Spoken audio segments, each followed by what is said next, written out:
Yeah, the sun's burning fog off the Tennessee. The Vol Navy's making waves and it's orange they believe. Vol Nation's tailgating and they're raring to go. Yeah, when Neyland gets to rocking, it's a hell of a show.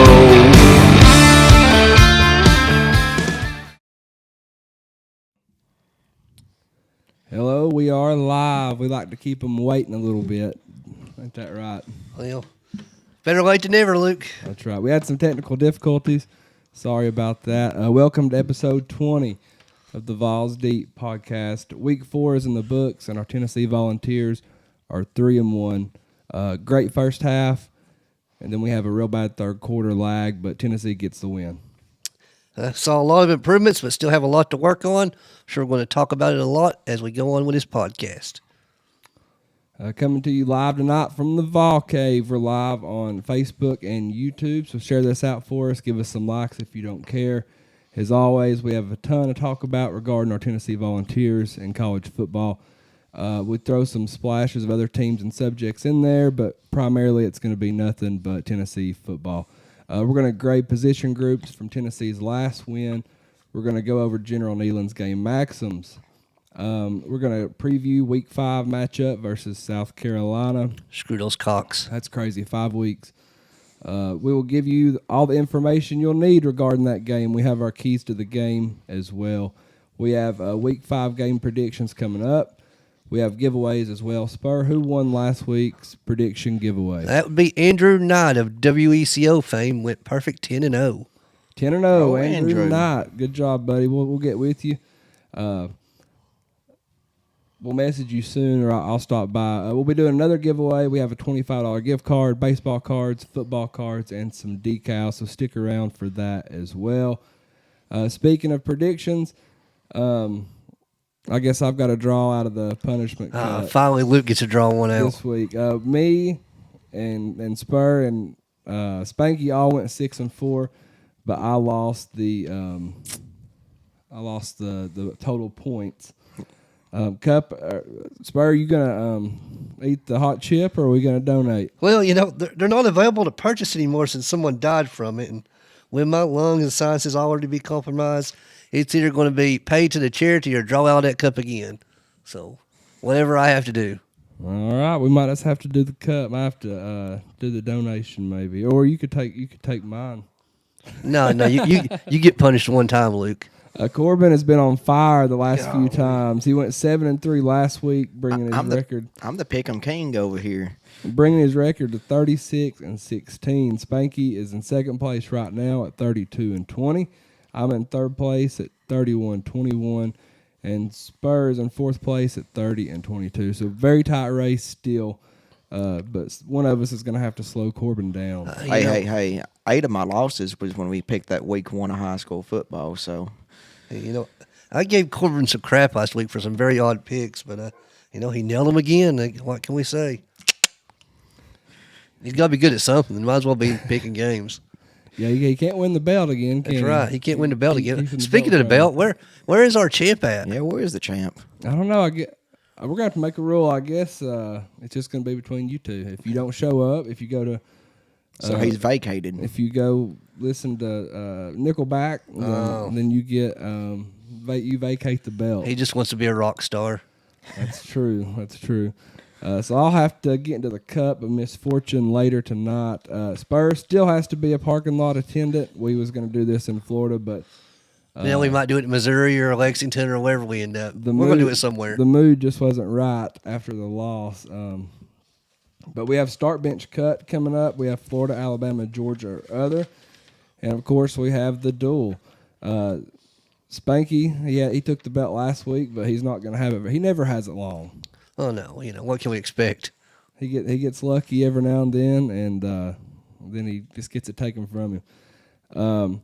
That's fan/listener voted, so we'll need everybody to vote in the comments who wins the duel, who wins the belt. Hit the comment box real quick. Ike says he's been waiting all week, boys. Let's go, Big Orange. What's going on, Ike? Miranda says, hey. Kimberly says, go, Big Orange. Thank you for joining Coach Ryan Jackson. Memphis Perry on YouTube says, Vawls 52, South Carolina 21. Ryan on Facebook says he loves the hat. I appreciate it very much.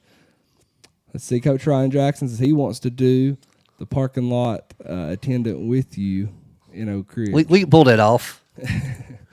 We'll hit some more comments when we get back. We're going to hit a commercial. Stick with us. Hey, what's up, y'all? It's the Vol Daddy. I want to give a big shout out to the Fairview Union. Great musicians, local people. Chad's from my hometown. They were gracious enough to let us use their music for our podcast. Make sure you check them out. They're huge Tennessee fans. You won't be disappointed. Let's hear them play. Man, you won't believe that roar when the boys find the checkerboard. The big orange is back. It's a fact. Volunteers, where you at? Get loud, staying proud. Send a message to the crowd. Y'all better get used to the fact. The big orange is back on track. Coach Hyper, where you at? Getting it done, having fun. Power team number one. Y'all better get used to the fact. The big orange is back. All right, and we're back. Welcome back to episode 20 of the Vawls Deep podcast, live on Facebook and YouTube. We appreciate the likes, the comments, the shares. Please keep them rolling in for us. We started off last week's recap mentioning Josh Dobbs. Let's start this one off by giving Vol for Life Josh Dobbs another shout out for getting his first win as starting quarterback in the NFL.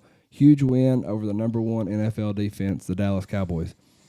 You know, couldn't be more happy for Josh Dobbs. He's finally getting an actual opportunity. With the right situation, I truly believe Josh Dobbs. Hey, what's up, y'all? It's the Vol Daddy. I want to give a big shout out to the Fairview Union. Great musicians. Get on the Josh Dobbs bandwagon while we can. Hell of a win for Josh Dobbs. It was. I watched the whole game. The game just went pretty much how I was watching it and hoping it would play out, honestly. And, I mean, Dobbs, he 17 for 21 on the day, 189 yards passing, 1 touchdown. He also had about 59 yards rushing.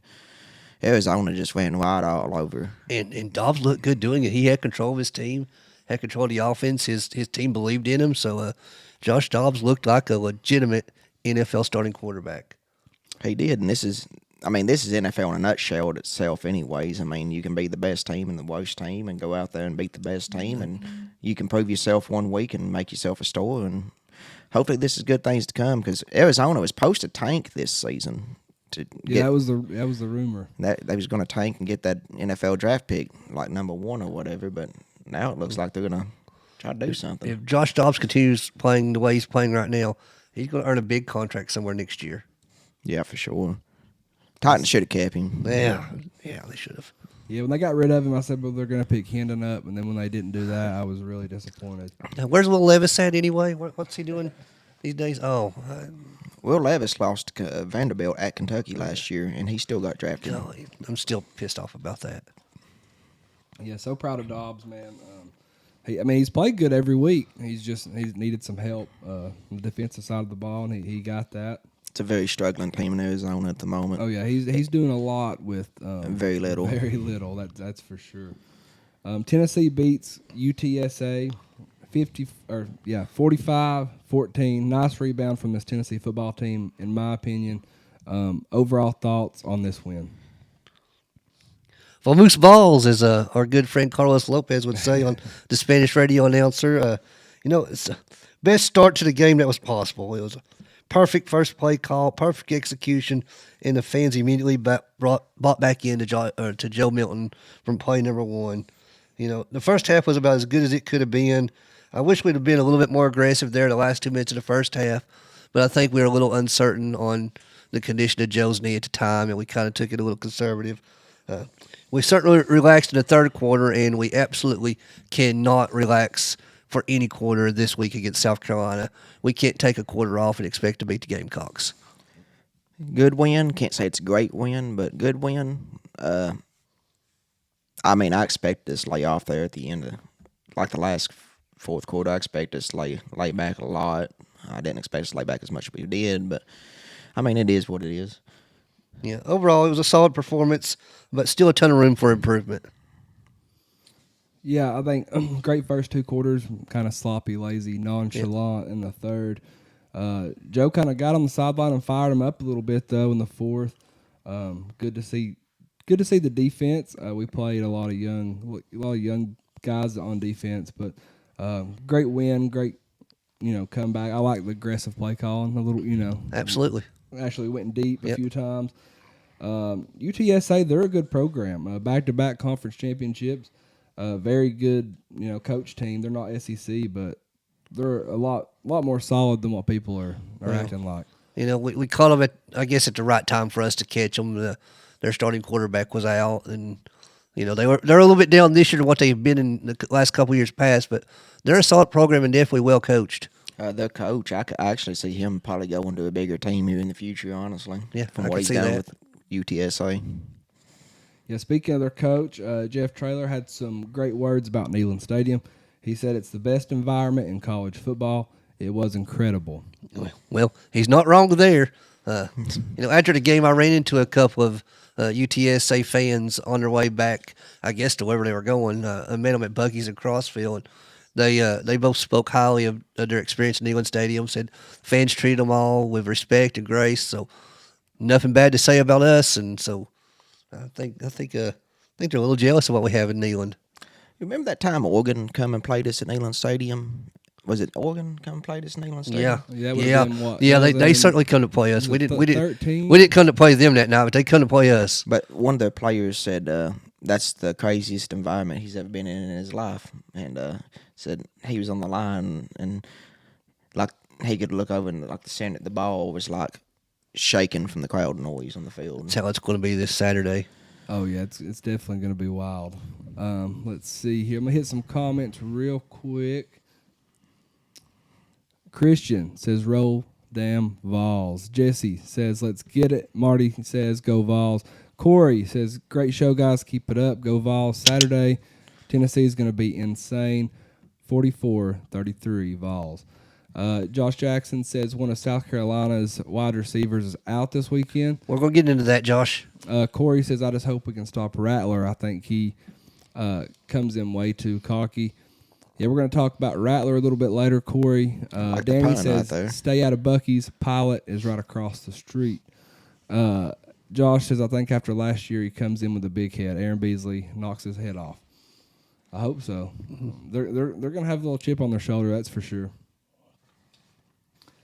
Let's go over some offensive stats. Tennessee ran the ball as a team 33 times for 303 yards. Joe Milton busted an 81-yard touchdown run on the first play from scrimmage, which was nice to see. I was preaching all last week about how he's going to have to use his legs to be successful. Another thing I was preaching was the lack of use of Dylan Sampson. They actually used him, and look what happened. 139 yards rushing, 2 touchdowns on just 11 carries. That's 12.6 yards per carry. Hey, they let that cheetah out of the cage, didn't they? They did let him out of the cage, that's for sure. I expect to see a lot more out of Dylan Sampson moving forward. He just simply makes plays happen, whether it's a 10-yard run or a 50-yard run, he's making guys miss, and that's been missing a little bit this year, the long run anyway. This is what I expect every week out of our rush game, honestly. Yeah. From the talent we have, being 3 deep and everything. Like, I was hard on them for the game before us, but we come out, we done it this week.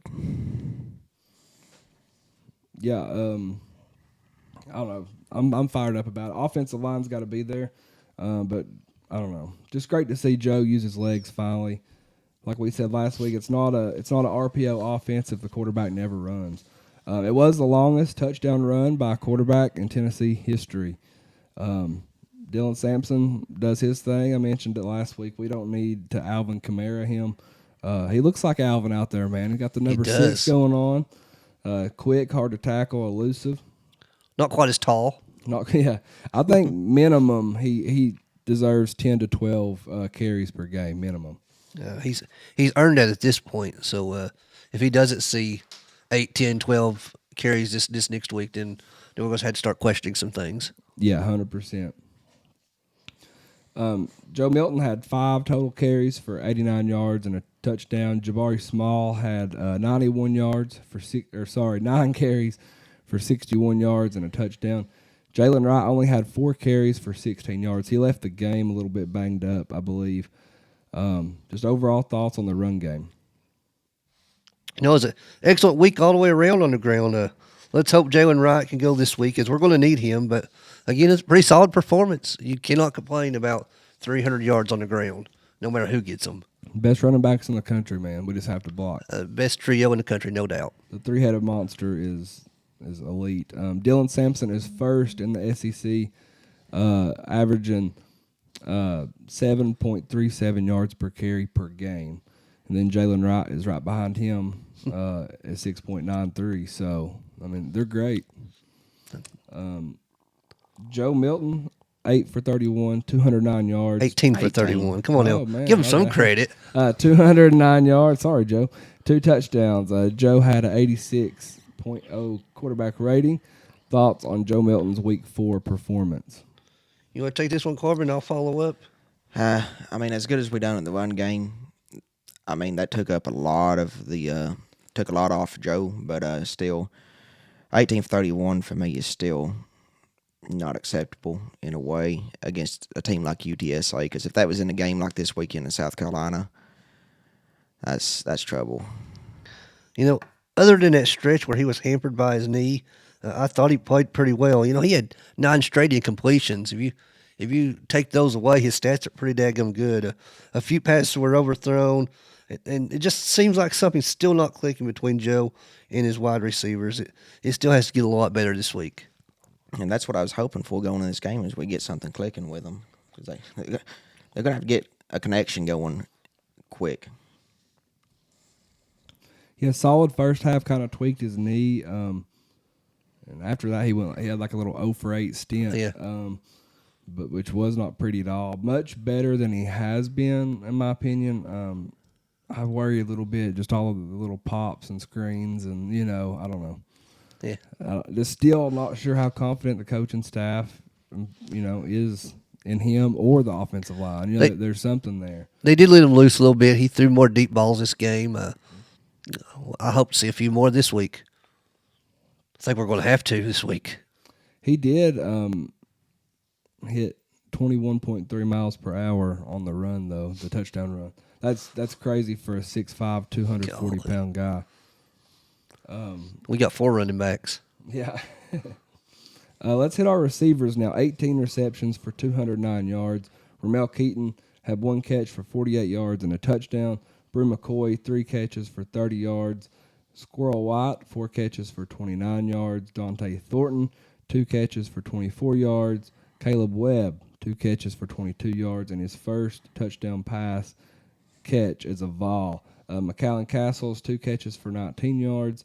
Overall thoughts on our wide receivers? You know, Ramel Keaton's become our big play receiver again, and he certainly puts his body on the line for those deep balls. I like that we spread it around to all the receivers. As a defense, just can't key on one receiver or one individual. All of them can hurt you. It's a good problem to have multiple receivers. Again, we still need to get on the same page as Joe. That's my only concern with our receivers is communication with our quarterback. Yeah, Spo said. I mean, it's nice we spread it out. We made big plays, and we just need to make them now when it counts, because they're gonna have to have that connection the rest of this season, because every game from here on out matters. There's a lot of potential here that's not being tapped just yet. Yeah, I don't know. Still some drops, some miscommunication of some of the routes, and it kind of makes you wonder too on some of maybe Joe's bad passes or whatever. How much is it? Is it the receivers or a combination of things? I think it's a combination. And still got a new offensive coordinator, so learning new scheme, so to speak. But if Coach Heupel calls the plays, then I don't get it sometimes. But it's got to get better. Yeah, getting better by the week. I feel like we have made progress each week. We got to make a big stride this week, that's for sure. Tennessee on defense, great first half. I was really feeling the big goose egg. I thought that was going to happen, but still a great performance. They brought out the lefty quarterback that kind of threw us off a little bit, in my opinion. Beasley gets a little roughed up, so we're playing a lot of young guys, especially at linebacker in the second half. Finally create some turnovers, 2 interceptions and a fumble recovery.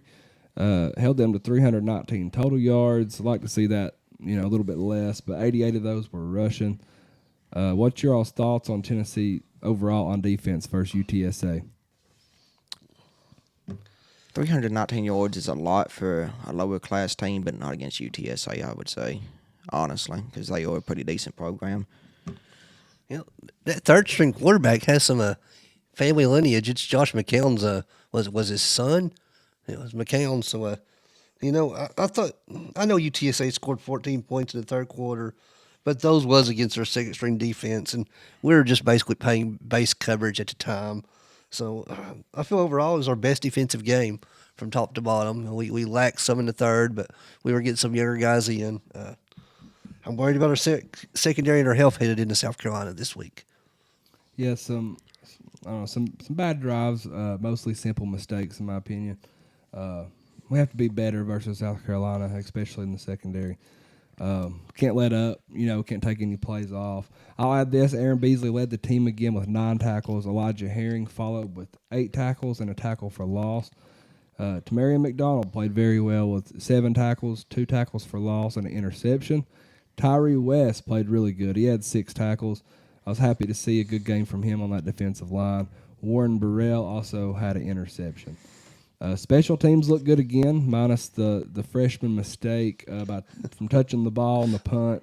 Have you ever been so excited on a play and so pissed off at the same time? Yeah.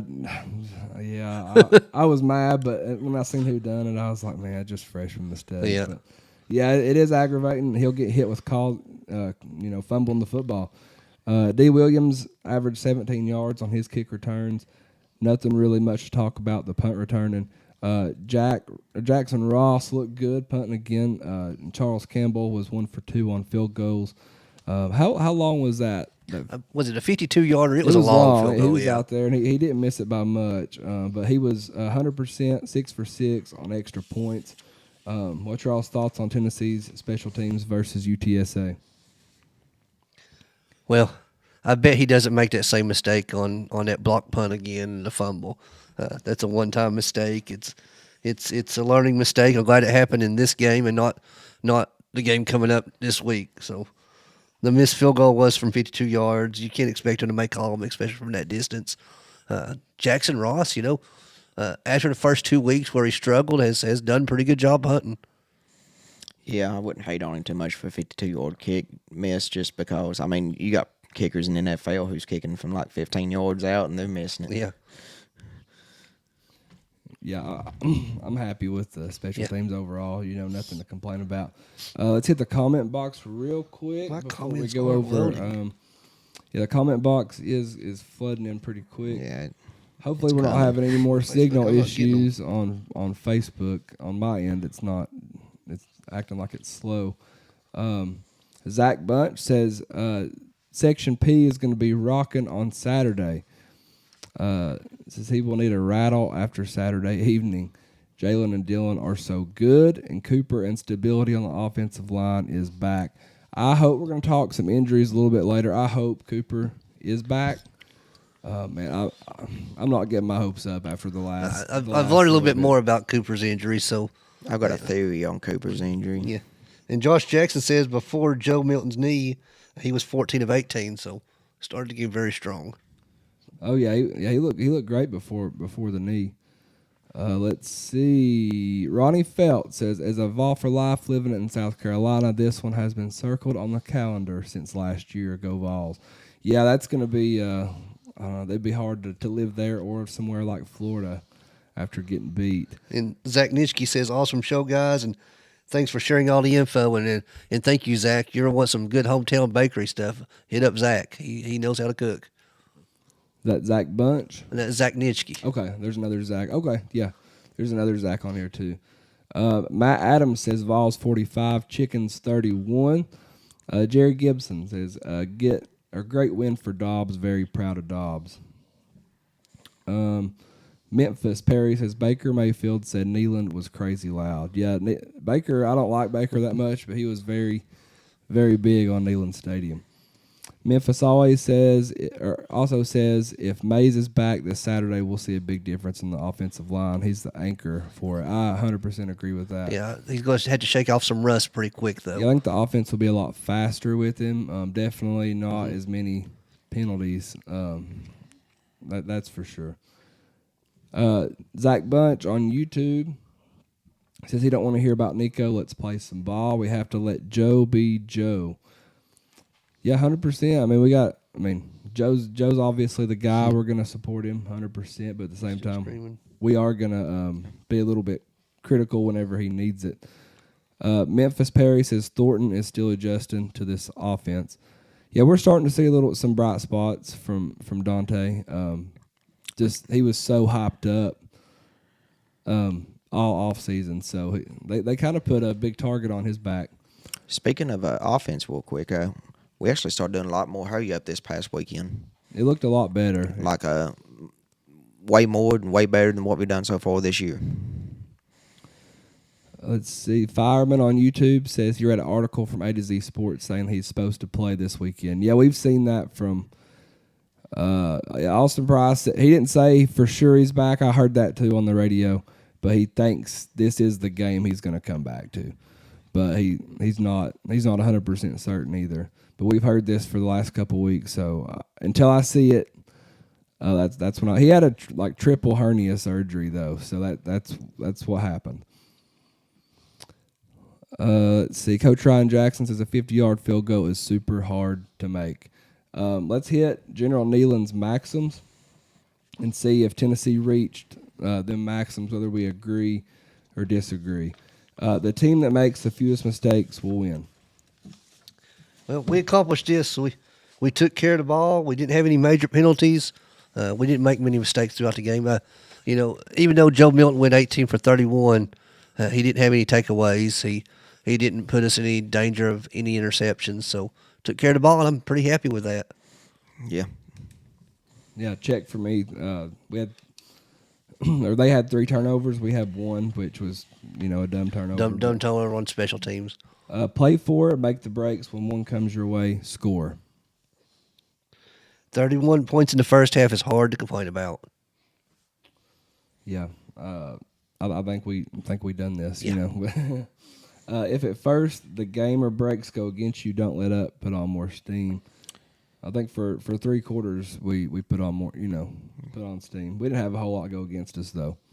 Yeah, and there at the end, we didn't want to be assholes, I guess is the way you want to put it. Yeah.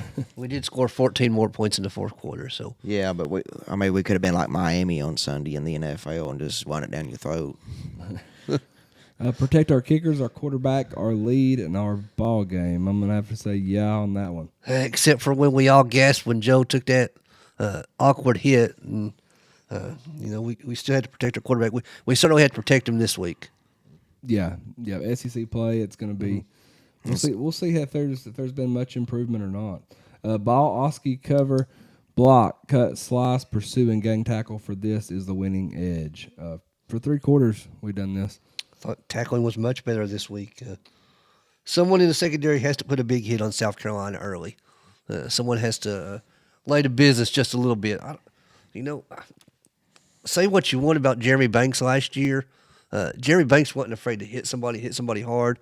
We kind of made a funny statement before, or at least I have, that he's good for a personal foul penalty every game. That's not always a bad thing, Luke. Right. Have a little bit of fear. We need someone that's going to go out there and lay some lumber. Yeah, you need that guy that'll go in there and everybody kind of fears. We really need that. I'm going to get into that a little bit later. We need that guy on defense that just gets everybody fired up and ready to go.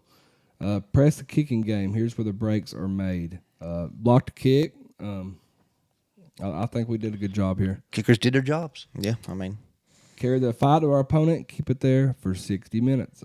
For 45. I feel like that we done that there.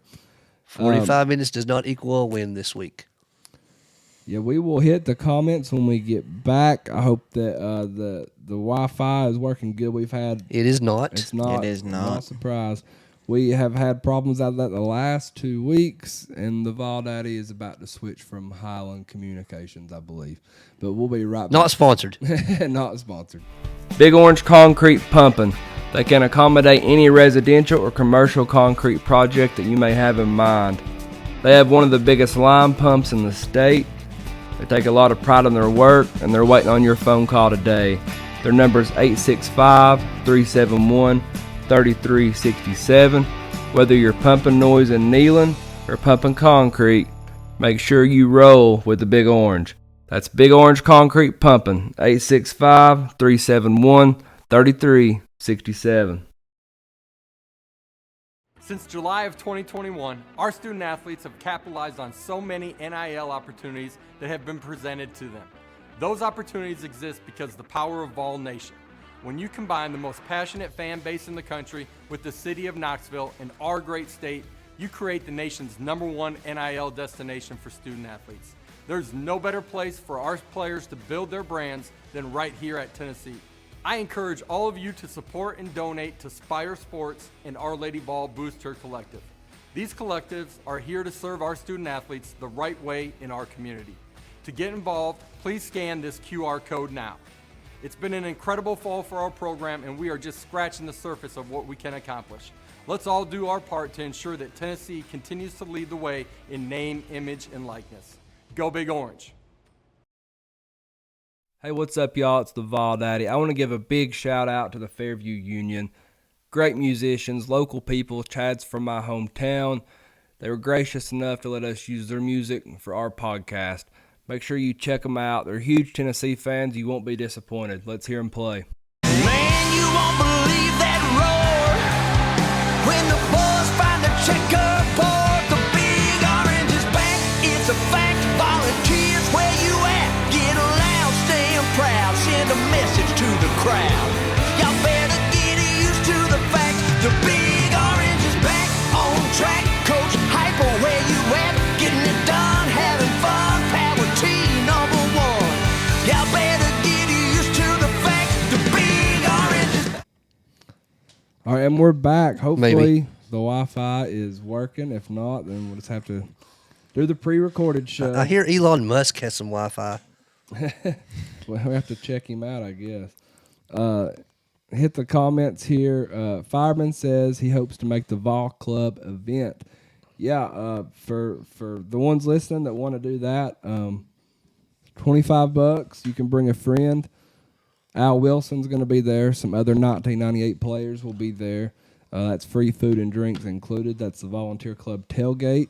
Luke, is that $25 on top of your membership? No, it's just with Okay, the membership. so that's including a membership. So for $25 a month, you can join the volunteer club and come to these tailgates and meet guys like Al Wilson. Have a cold drink with him. Have a cold drink with Luke.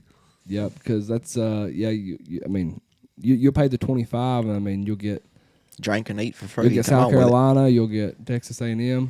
So I mean that's Can't two- beat two it. It's good gonna be a great tailgates. So time. that'll be the Georgia tailgate. Right. So that'll be. I think they're doing one for Kentucky. I think so. The three of us are all proud card-carrying members of the volunteer club. Yep. Yeah, 92.8% of that goes directly to the players. So it's not like somebody's padding their pockets. Let's do our first main talking point of the day. That's going to be presented by Big Orange Concrete Pumping. Thank you, Taylor Jones with Big Orange Concrete Pumping. He's been doing this type of work for a very long time. He has one of the biggest line pumps in the state, so make sure to reach out to Taylor Jones with Big Orange Concrete Pumping for any of your concrete needs. All right, let's get Vawls deep into each position group. Let's grade them from their performance during the UTSA game. Let's go quarterbacks. I'm going to give an A- on quarterbacks. Luke brought up a good point last week. Joe, it was like he was afraid to get hit, and he come out first play and went 89 yards? 81 yards. 81 yards and went all the way end zone. Like, that showed me right there, like, okay, he's going for it tonight. And he didn't play bad. He played the best I thought he's played all year, honestly. I gave our quarterbacks a B. The first run was awesome, but we still missed some open receivers with a deep ball especially. And he had a stretch in the first half and the beginning of the second half where he missed 8 straight passes. But he did recover nicely in the fourth quarter. I really want to see Joe Milton throw on the run. That's something that I've not seen him do all year long, especially accurately. Yeah, he's never threw a running touchdown pass. He's not very accurate, from the run. I'm gonna go B plus. I think overall good, no turnovers, solid. But we're gonna need a lot more to beat South Carolina. Yep. This week. Let's go running backs. Grade running backs. I mean, it's got to be an A plus. I mean, that's fantastic numbers. Yeah. How could you grade it any lower than an A? Sampson was tremendous. Small had a solid game. Or Jalen Wright was limited, but that was probably due to him being banged up. But it's a solid A, no doubt. Yeah, I'm going A plus. The three-headed monster is so nice when they're all three going. They got to be used correctly. Need to use it more. Each of them need, like I said, 10 to 12 carries apiece, in my opinion. Wide receivers. Give a wide receivers a B, and it's just the same exact comment that I made for Joe Milton. They're one and the same. You got to run under some of those deep balls, but they also made some plays happen and caught some good passes and some yards after the catch. Yeah, I gave him B as well. Still a few drops and miscommunications on some routes, but start connecting. We just got to get better in that aspect. That's my biggest concern right now is the wide receiver and quarterback connection. Yeah, wide receivers, I'm going to go B. Good job, but still a lot of room for improvement. A little bit worried in their ability to create space like we've seen in the past. Even on the deep balls, UTSA was right there with our guys. So a little bit worried about that. I mean, I know they're not Jalen Hyde or whatever, but all we heard all offseason was how fast Squirrel and Dante are, and they're not getting any space, no separation. All right, let's go tight ends. I give our tight ends a B plus. I thought it was a solid performance from all of our tight ends. Same as Bo said, B plus. That's what I had write down. Yeah, I've got B. I like that we used him more last week. I still want to see him used even more. Did have a really bad drop pass. That can't happen. Yeah, I'm going to give him like a B minus performance. Offensive line. Gave our offensive line a B minus. We were better than before, but we were against a much weaker defense than what we played against Florida. Joe was still hit pretty hard and had the injury scare, and Nico was hit hard once in a play that should have resulted in a face mask but didn't. I got a B plus for the offensive line. I thought they looked better than they've had so far this year. But I mean, we are against UTSA, but I think this week is going to be a big proving point for us. Yeah, I'm going to go B. Looked much better. Like you all said, though, we have to recognize the competition a little bit. This is not an SEC defensive line that they're playing against. Have to be good this week. Have to be really good this week. Defensive line. I give our defensive line an A. We didn't allow UTSA much on the ground at all. I gave them a B plus. And actually, I'll give them a B because they allowed 222 yards, and 89 of them was rushing yards. I'm going to go A minus. I think the front seven is very, very good. Our front seven, I think they're going to dominate South Carolina's offensive line. I think for us to win, they're going to have to do that as well. Defensive backs. I give them a B in this game. This is definitely my area of concern going into this week, even more so than the offensive line. I'm worried about how well our secondary is going to hold up because Spencer Rattler is going to throw it all over the place if he gets the opportunity to. Yeah, like you said, like everything you said is spot on. Spencer Rattler is what worries me because he's got very good numbers so far this year against really good competition. Well, pretty good competition. Well, I'm going to say really good, but pretty good competition. And he's going to be coming into this game pretty confident after what he done to Tennessee last year. Yeah, I'm gonna go B minus. 2 interceptions were nice. It's good to see that. We'll see how we look this week. Spencer Rattler, man, 75% completion percentage on the season. He only had 2 incomplete passes versus Mississippi State. He looked good. Dang, that was it. That was it. He looks good. Linebackers. Gave our linebackers a B plus. Texas San Antonio was under attack all night. Yeah, I gave him a B. I went C plus. Young, we're deep, but we're young. Worries me just a little bit. If Beasley goes down, man, we're going to be in trouble. We need Beasley to play Saturday. I know he's a little banged up, but get out there and play this Saturday. You can rest next week. Elijah Herring, he's growing up really fast. He looks really, really good. He's a beast. Just simple mistakes that are happening. Some, very, very simple, just young mistakes. I play linebacker, so I'm kind of always critical of linebacker. Special teams. I gave him an A. I mean, we played great on special teams all night, but we missed one field goal, but that's 52-yard field goal. Like I said, NFL kickers can't make 15-yard field goals, and you out here a college kicker trying to make a 52-yarder. It is tough. It is tough. I gave us a B. It's basically what Corbin said. The block punt followed by a bonehead attempt that caused a fumble. We missed a very long field goal, but overall, I thought special teams played pretty good.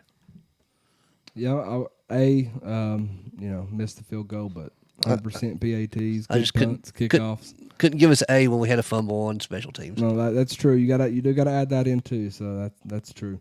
Let's give out some game balls. Who would you give the game ball to on offense? I gave my go ahead, Corbin. I didn't even do that. I'm gonna go Dylan Sampson, 139 rush yards, 2 touchdowns on just 11 carries. Well, I figured most of y'all would take Dylan Sampson, so I went with Ramel Keaton, and I went with Ramel Keaton just on the effort that he puts. He puts his body on the line. He dives flat out for the balls. The game was well in hand when he dove in the end zone to try to catch the ball. It resulted in him being down for almost 2 minutes, which really scared me.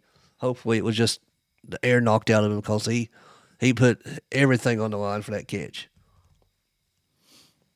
So for effort alone, he's getting my game ball. I like it. What about defense? I went with a different player. I went with Tamarian McDonald. We talked about his stats earlier, 7 tackles for a loss. He had an interception. I think it was his best game as a volunteer.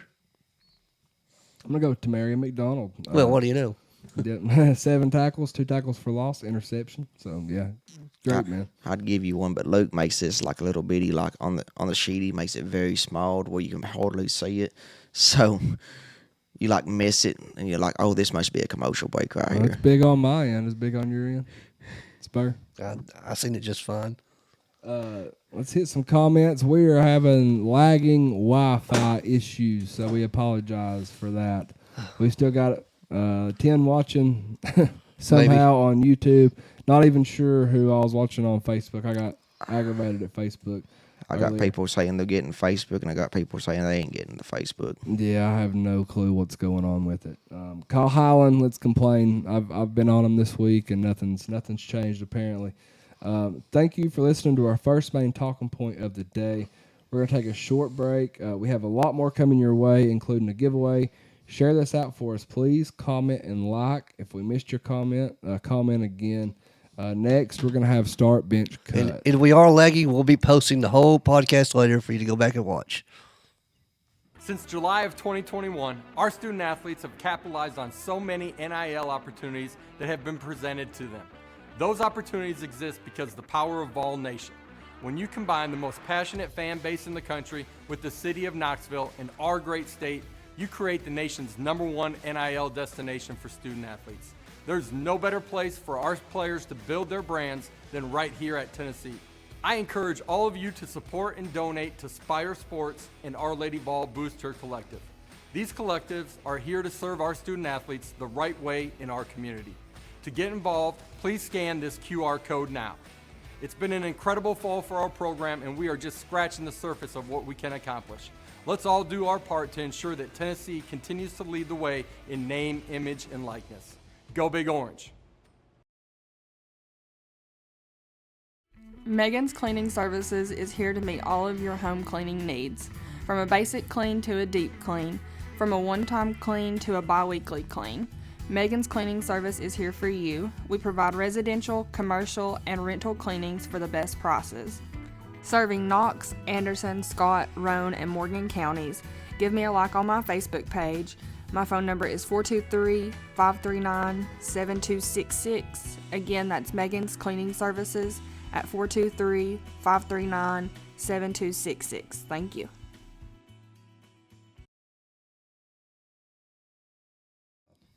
And we're back Maybe. with the Hopefully. Vawls Deep We're here. podcast. We'll see. We'll see what happens. I apologize for the Wi-Fi. We're gonna get this fixed one way or another by the next episode. I promise you that. We got the garage doors open now. Like, that garage door's See open. bugs flying around, the dog comes in. Yeah, we're doing all we can do for. Man, this is. I really want to rant about Highland Wi-Fi, but I'm not gonna do that to them. They're gonna hear it. Welcome to Morgan County. But yeah, let's get to the start bench cut. How this works is I'll give a question. We have to rank our answers in order from first to last. Start being 1, cut being 3. Y'all ready to go? Ready as we can be. How much does Tennessee win by versus South Carolina this Saturday? 3 or less, 10 plus, or 20 plus? Well, I'm going to start out here, and I'm going to say less than 10 is my start. Well, since you got 3 or less, 10 plus, or 20 plus, I'm going to start 10 plus. I'm going to bench 3 or less. And I don't see us blowing South Carolina. I'm cutting 20 plus. I think it's going to be a close game, honestly. I'm going to start. The way you've worded this is so messed up. I'm going to start 10 plus, I guess. Like, we'll be around that 10 range. Yeah. I'm going to say 7 to 10. That's what I want, 7 to 10. But I'm going to bench 3 because I can see it coming down to a very last second ordeal. And cut 20. I don't see us winning by over 20 against South Carolina. They're gonna want to bring it against us. They're coming off that momentum last year. Spencer Rattler's been playing good. I mean, Yeah, I'm gonna start. The spread keeps moving though, so we'll see. But I'm gonna start 10 plus.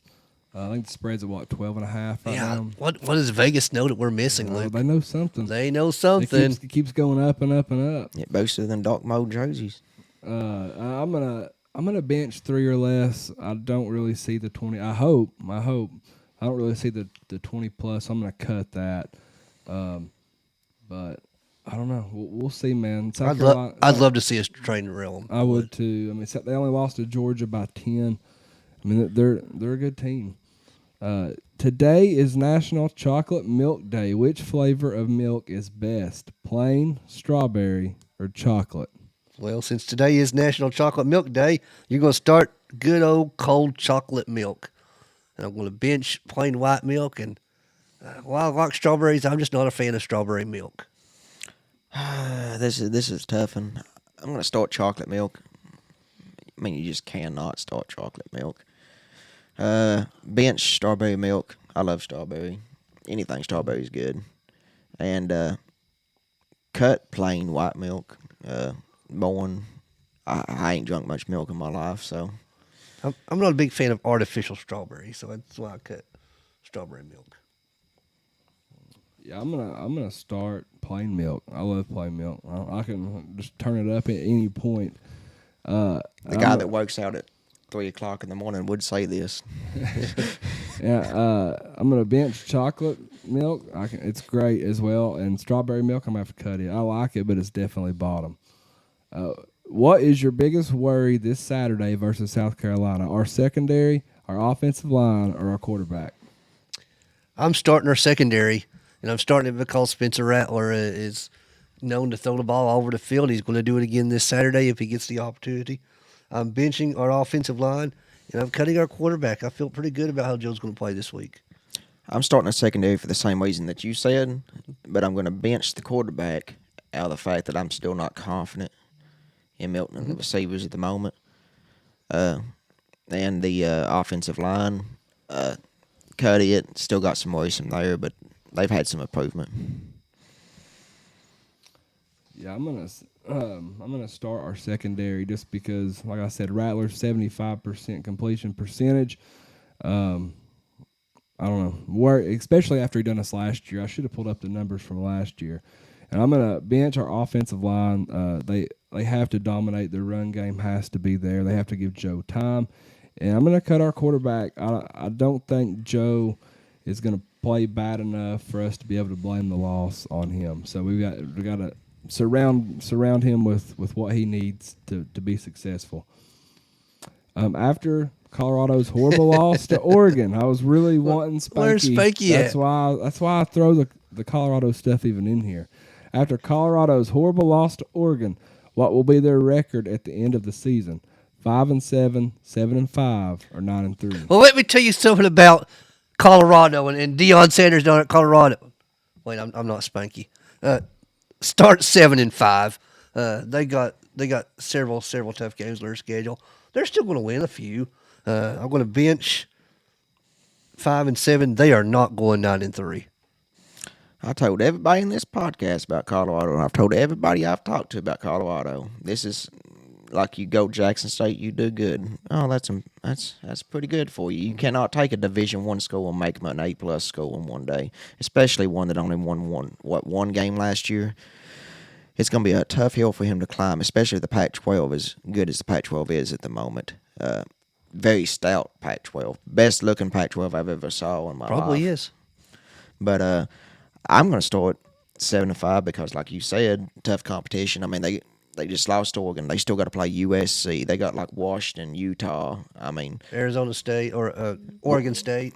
Oregon State. They got, I think, Washington Stanford. State coming up. I mean, all these teams ranked inside, not Stanford, but ranked inside the top 14, 16. You got 4 teams that they got to play other than Oregon right there in the top 10. So then I'll bench 9-3. Like they could get lucky. I don't see them going 5-7. They ain't gonna go 5-7. I'm actually gonna start 5-7. They don't have any depth. I mean, Deion cut half the team. I think it's gonna bite them. I think it's gonna bite them quick. And I'm gonna bench 7-5, and I'm gonna cut 9-3. I don't think there's any way in the world they're going 9-3. That pregame speech by the coach to the players for Oregon.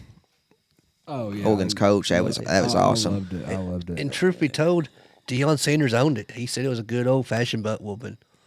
What else could you say? Yeah, but that Oregon coach As he in wears his pregame speech to the players he was spot on. 100% he was. We are not playing for clicks. We're playing for wins. We're not playing in Hollywood. We're playing on the field. It's the truth, and that's what Deion is. It's a Hollywood team. In the Colorado talk on this podcast, because everybody's tired of hearing about them now. Yeah, we've already said I've said it at least. As soon as Colorado faces a couple of injuries, they're toast, and that's exactly what happened. But I will say this: Deion will get good recruits just out of what he's doing. No doubt. Because if you want to be a spotlight guy, Boo! Stay at Tennessee. I mean, I'm talking about like spotlight the way Deion does. Like Deion's a very, very. It's like he's a businessman in a way. So, yeah, they'll get some good players just based off the way he does his program. Last question: who is the best team in the NFL right now? The Miami Dolphins, the 49ers, or the Kansas City Chiefs? Start the Miami Dolphins. This one was tough because 49ers are stacked. I mean, stacked. My 2 teams right now for the Super Bowl is the 49ers and the Dolphins, and that's my bench is the 49ers. But the Dolphins, the way Tua has been playing with Tyreek Hill, and that Dolphins defense is not bad at all. Like, Miami has really surprised me this year. I think they're the best team right now. San Francisco, they're clicking on all ends. Great defense. And Kansas City, I don't even think Kansas City's the 3rd best team in the NFL. I think Philadelphia is the 3rd best team in the NFL. That offensive line, that defensive line with Philadelphia is mean. I flip-flopped what Corbin said. I wouldn't have said this a couple weeks ago, but they made believers in me. I start the 49ers, and I think that the 49ers overall are the best team offensive and defensively. I'm going to bench the Miami Dolphins being the 2nd best team in the NFL. Can't believe I'm saying that right now either. And cutting the Kansas City Chiefs. I'm actually start the Chiefs. I'm kind of. I know I said right now, but I'm just kind of. I don't know. Until someone just proves they're not the best, especially late in the season. Well, That's I don't know. They're good, man. They're just loaded, but I don't know. I'm not a fan, but until somebody can prove they're not the best, I'm just gonna always start them. it's fine with me. I'm gonna bench the 49ers. They're just loaded, man. I've never liked really hardly any California team, probably besides the Lakers when Kobe and Shaq and Derek Fisher were there. But I don't know. They're hard not to pull for McCaffrey. And I'm gonna cut the Dolphins. Very good. Again, I'm kind of cheating on this because I said right now, but it's just a matter of time before Tua and Hill get hurt. You know, So had the Chiefs been 3-0, just like Miami and San Francisco, You'd I'd probably start them. But they have a loss. Yeah. Other two teams don't. even whenever I was like I said right now, I still couldn't just I don't know. I'm just looking in the future a little bit, I guess.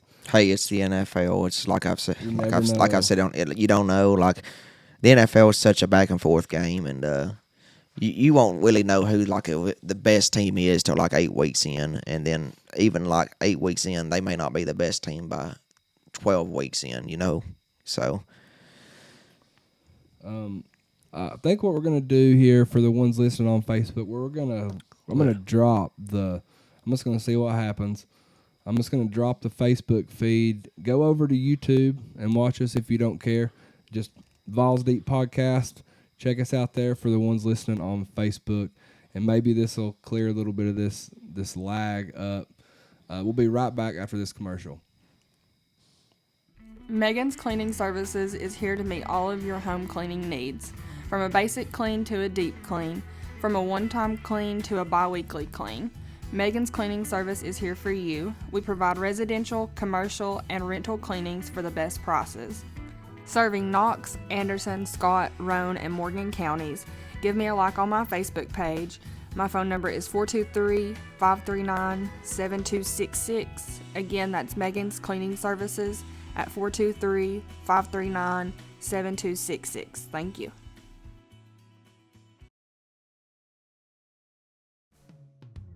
Trident Hydro Clean, your exterior home cleaning professionals, house, roof, driveway, concrete, gutters, and much more.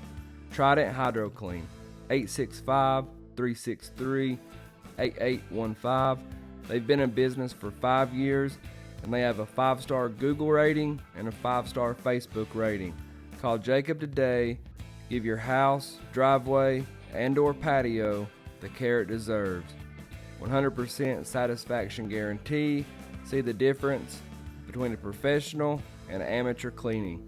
That's 865-363-8815.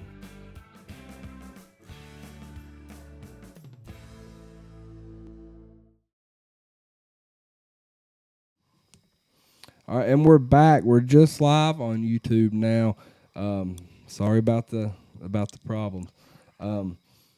So, second main talking point of the day now, presented by Trident Hydro Clean.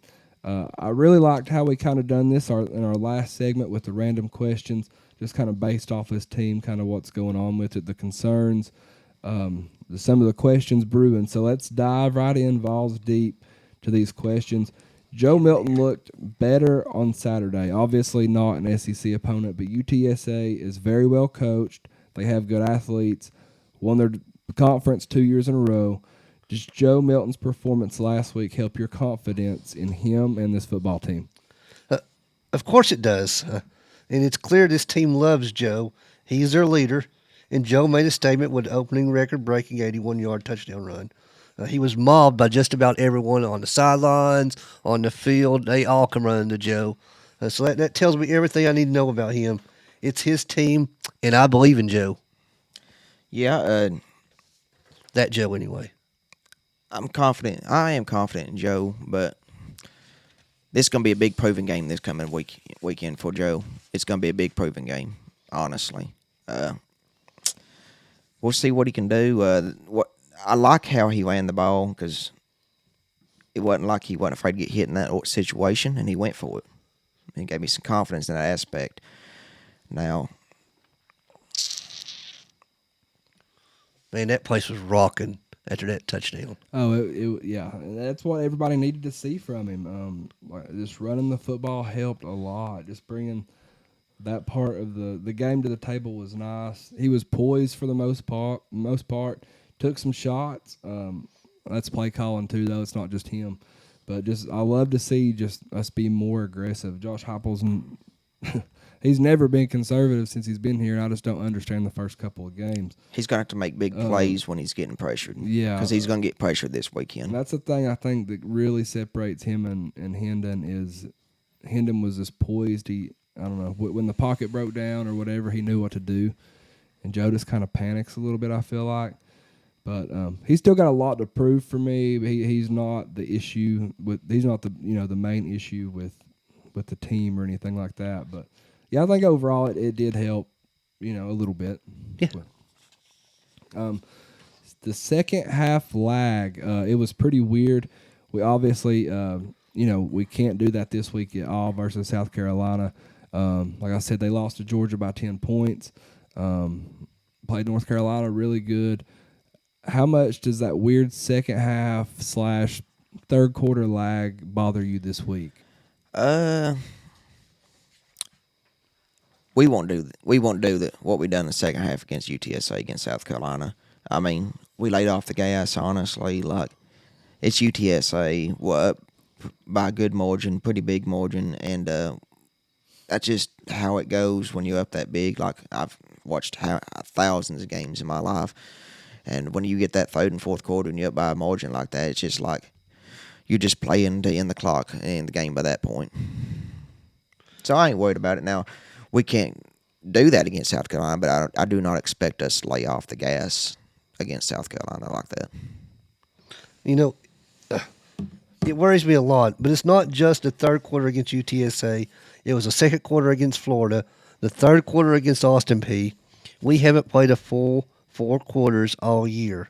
We can't give South Carolina 14 points in a single quarter and expect to win. We had to play the entire 60 minutes. We cannot take a quarter off, period. 100%. You're preaching now.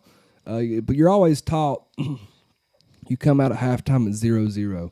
So I'm not like crazy worried about it. I mean, we can definitely turn it around, but like Spurs said, you saw the lag literally in Virginia. You saw it a ton in Austin Peay. And, I mean, if we play the first half like we did the second half versus Florida, then we beat Florida down there. So, I don't know, Spur. Maybe we should be a little bit worried. I don't know. It's certainly a worry that we have to have. Spencer Rattler tore us up last year. All the 50 balls went in his favor. This year he's playing very good ball as well. 1,242 pass yards, 7 touchdowns, an overall quarterback rating of 83 throughout each of his games. 74.2% completion percentage so far in 2023. How worried are you about Spencer Rattler? A little bit, honestly. He's played phenomenal ball so far this year. I mean, against pretty good competition. He's not like he's played a bunch of slouch teams. He's played North Carolina. He's played Georgia and played Georgia tough. So, I think he's gonna be tough. He's gonna come out. He's gonna play ball. I ain't gonna lie about that. He's gonna come out. He's gonna play ball against us. I'm extremely worried. He's going to be missing Juice Wells at wide receiver, and Juice is the one that went off against Tennessee last year. So in that sense, it helps a little bit. But Spencer Rattler is a baller, and he's hard to contain. He's very good on third down, especially third and medium and short. If we could get him third and long, he's not as good. So we had to limit his opportunities. We got to put him behind the sticks, especially on first down. The crowd's got to be there for us. 3 or 4 false starts penalties to put them behind the chains could be huge in this game. So I'm certainly worried about quarterback play with South Carolina. Yeah, I'm very worried after last year. 438 yards, 6 touchdowns last year. I'm worried. They're going to attack Haddon all night long, just like they did last year. Just like everybody's been doing this year. So we're going to see how he responds. Man, our defensive line is either going to win or lose. I mean, you can't just blame it on one group, but they're going to win the game or they're going to lose the game for And us. let's see how tight the officials call the game. If there's a little play happen, we might be all right. Or they call every time Haddon touches someone a personal foul or a pass interference, and we could be in for a long night. Yeah, they throw them BS flags, Yeah. that you don't turn your head around or whatever.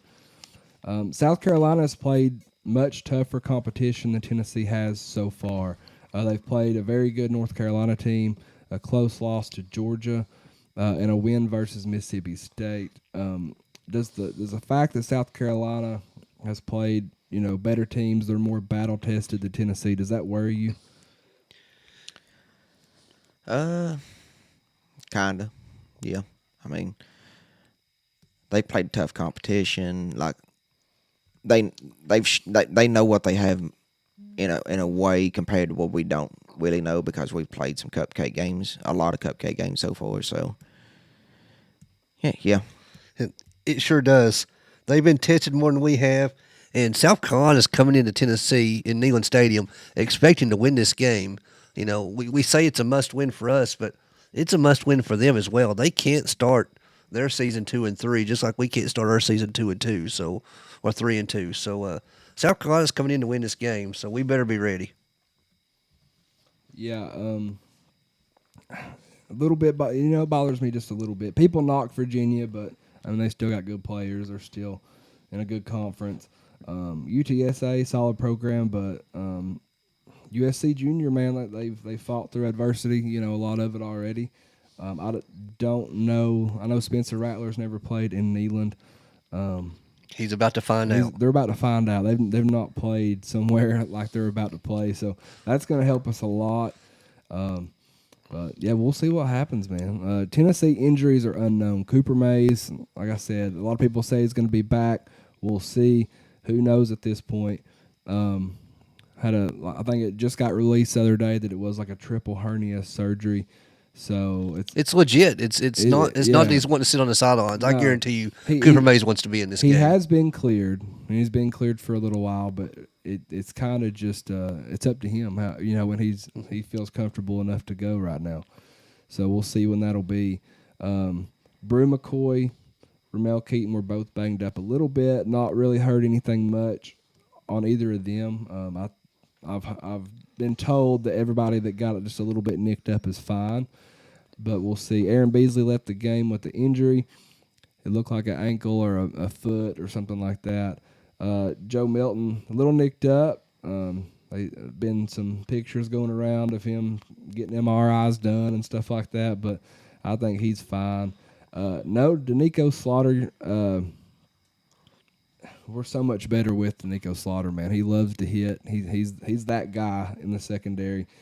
Are we worried about Tennessee injuries going into this game? I think Milton's fine because we would have heard a whole lot more about this by this point today on a Wednesday if it was serious. On another point, Cooper Mays. Does Cooper set out South Carolina and go because we got an off week the next week, and then we have Texas A&M. Does he set out and come back fully healthy against A&M?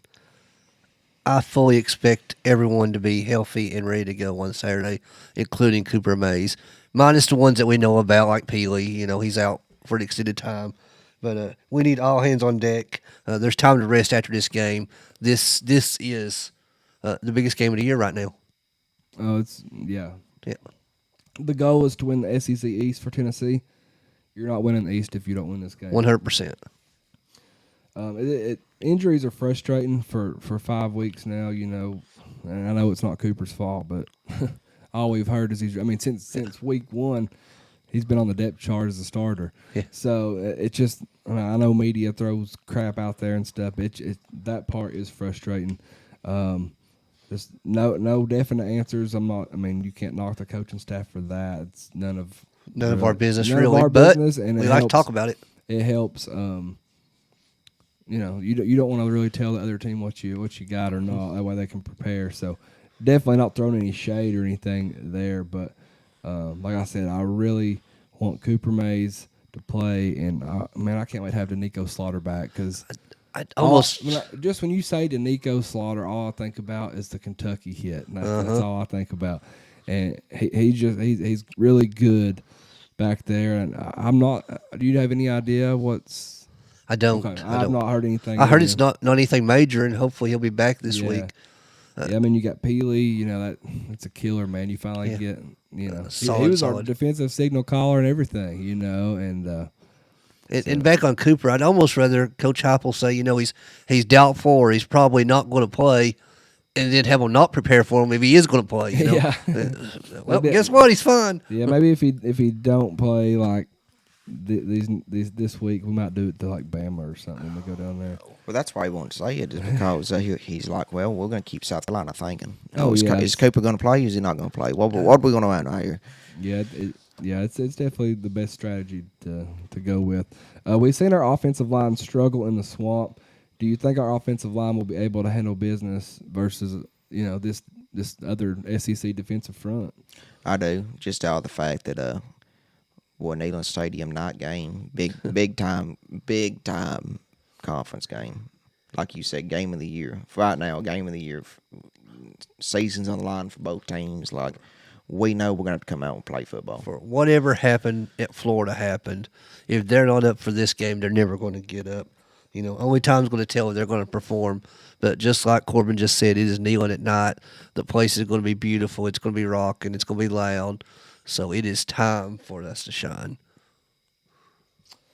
Yeah, I don't know. I mean, can we? Yeah, we should. But I don't know.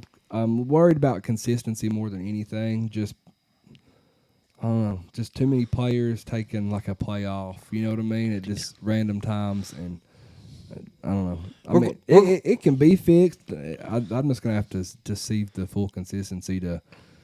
We're going to be able to run the ball against South Carolina. South Carolina can't stop Walmart High School running the ball, hopefully. So, with that being said, how confident are you in this Tennessee football team right now? I'm cautiously confident. We're better than South Carolina is, but we're not a lot better. I'm confident. Yeah, I'm confident in us. We just got some things we need to clean up. I think I'm more optimistic than anything. I'm confident in Josh Heupel. Absolutely. And I'm confident in his staff. I just don't know what to expect from this team. I mean, we've seen spurts, good spurts, but they need some fire, man. They need some leadership. I won't be surprised if we win by 17. I won't be surprised if we lose by 10. I mean, we need I know Jeremy Banks sucked in the locker room and stuff like that, but we need that kick in the ass. Yeah, I mean, you look at all the greats. I mean, none of them were all right in the head. You know what I mean? Yeah. Like, I mean, you need that top stuff. Somebody's got to step up and just light a fire. We're just so nonchalant about everything. It seems like Neyland Stadium's going to be on fire Saturday night game. Black uniforms, SEC divisional matchup, revenge game from last year. They broke a lot of hearts last year, South Carolina did. Do we break the decibel noise record from last year? My ears are still ringing from that Alabama game. I'm not sure that could ever be beaten as loud as that was that night. But it's going to be loud come Saturday night in Neyland Stadium when Wolf Mother plays and Joker and the Thief in the Night starts hitting. That place is going to be absolutely rocking, and I can't wait. Oh, it's going to be loud, no doubt. It's going to be loud. That's going to be the loudest crowd South Carolina ever plays in front of. And do we break it? I don't know. I've said this. Alabama last year is probably the greatest game ever played inside Neyland Stadium, honestly. 100%. And that night is very special.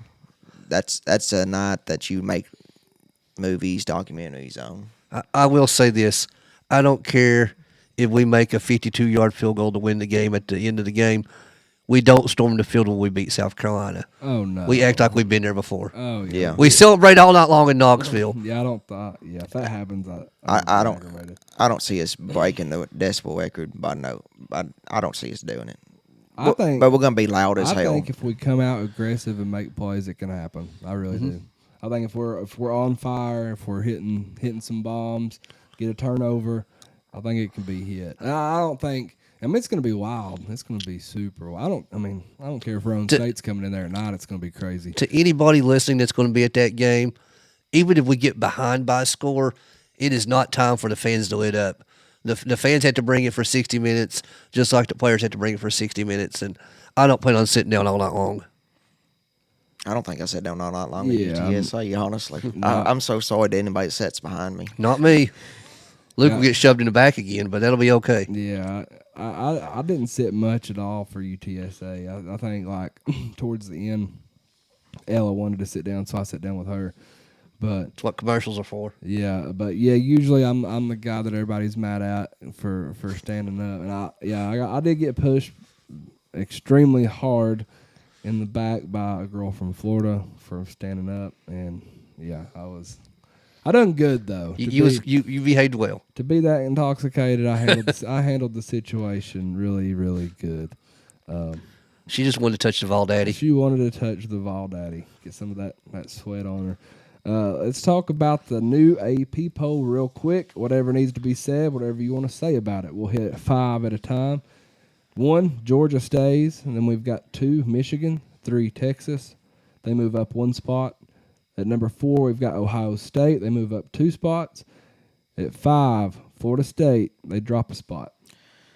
I mean, obviously a big win for Ohio State, but it was a struggle win for Ohio State at that. Do they deserve to go above Florida State? I do not think so, honestly. I think Texas is right where they need to be. I think Georgia and Michigan is right where they need to be because, I mean, they are the top teams, honestly. Yeah, I don't have any real big issues. Big beefs with I it. do think Ohio State, man, it's just it don't matter. They're always going to be like it. Hey, They could be 6-6, and somebody'd still be voting them number 1. we better be careful on this podcast.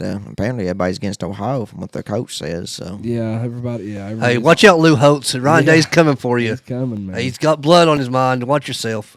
Man, that's so soft. Oh, to come after Lou Holtz.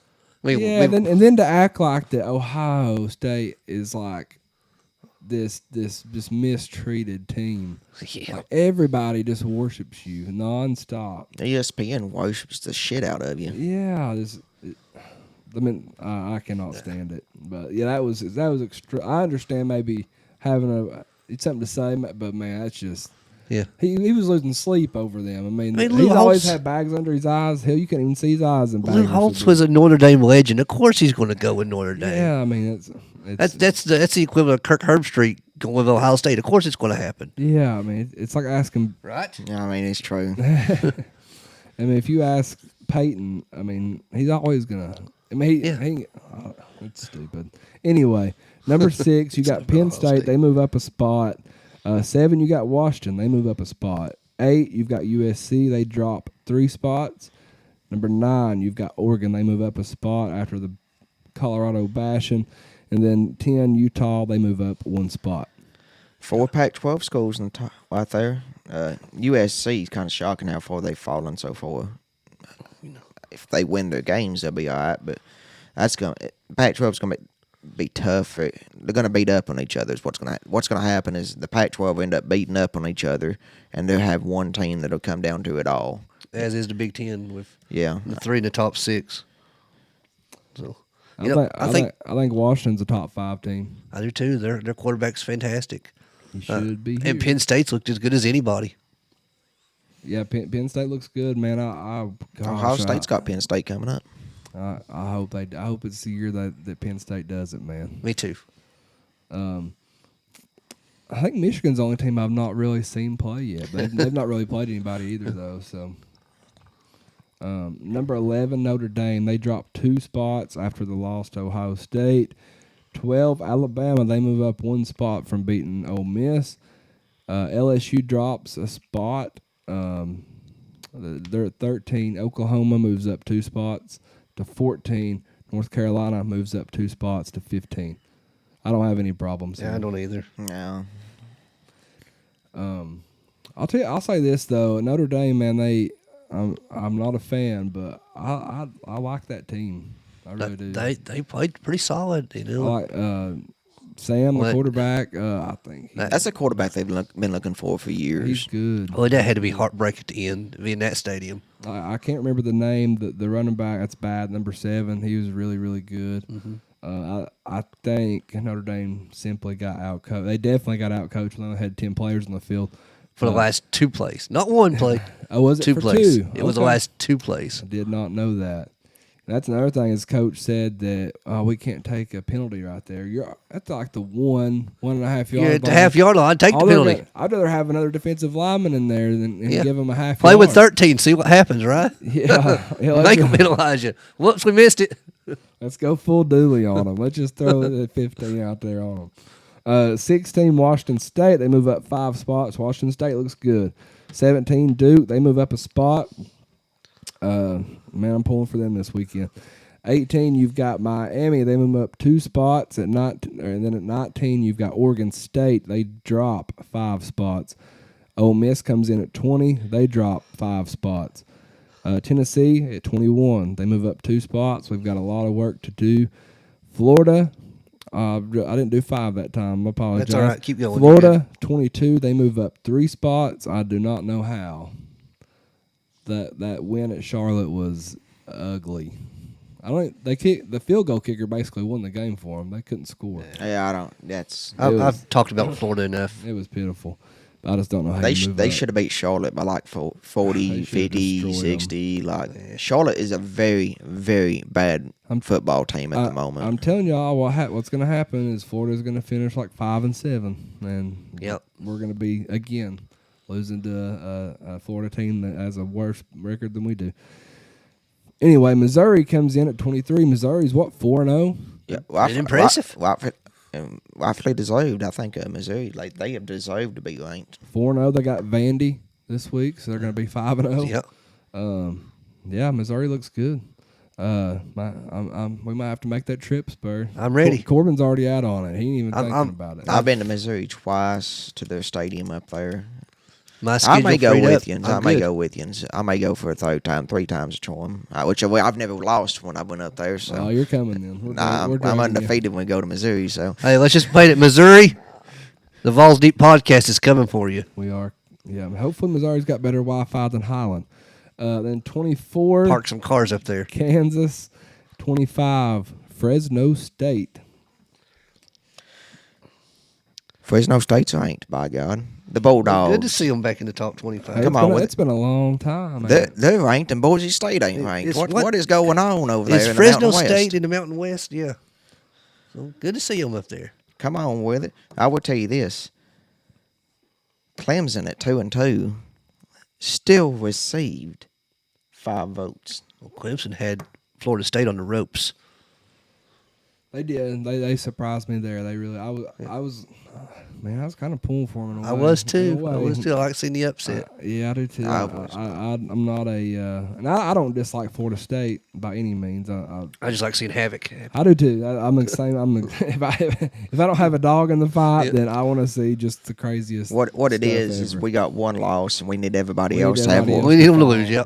Hell yeah, let's pull for everybody. Everybody that's. Everybody that's above us needs to lose about 4 times. Miranda says, fingers crossed, but Highland's been awful. Yeah, give us some options, Miranda. Who else? Who can we switch to? Because I'm sick of them. Robin Shelton says, go Gators. Memphis Perry says, buttermilk with soup, beans, and cornbread. I guess that was his answer to the start bench cut. Mm-hmm. Sorry, just now seeing that. Oh, buttermilk? Ugh. You like buttermilk? No. No. Oh, I was like, With man. cornbread, it's okay, but not by itself. I've never been a big fan. Yeah, shoot, let's hit a commercial, and for The same one? we'll probably hit the same one again. Man, we've had all kinds of technical difficulties, but the Wi-Fi has definitely been the worst. But we'll be right back. Ladies and gentlemen, it's your man here, the Spank. Like myself, D&M Fencing are the best in the business today. They can install wood, chain link, vinyl, picket, composed metal, barbed wire, heck, bring them bamboo sticks, and they can install them things for you too. D&M Fencing, do it right the first time. Their numbers are 865-435-4515 or 865-387-1026. Give my friend Ted a call today. That's D&M Fencing.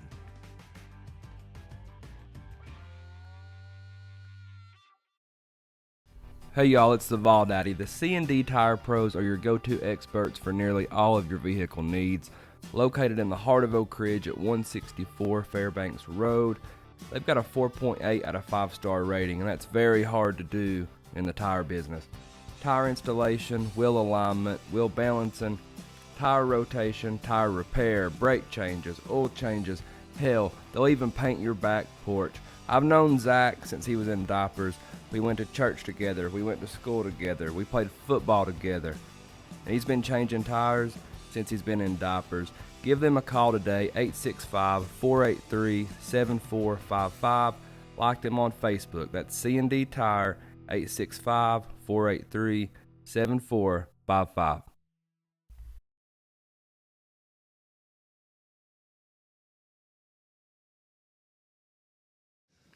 All right, and we're back. Next, we've got the duel presented by Premier Excavation. Belt at?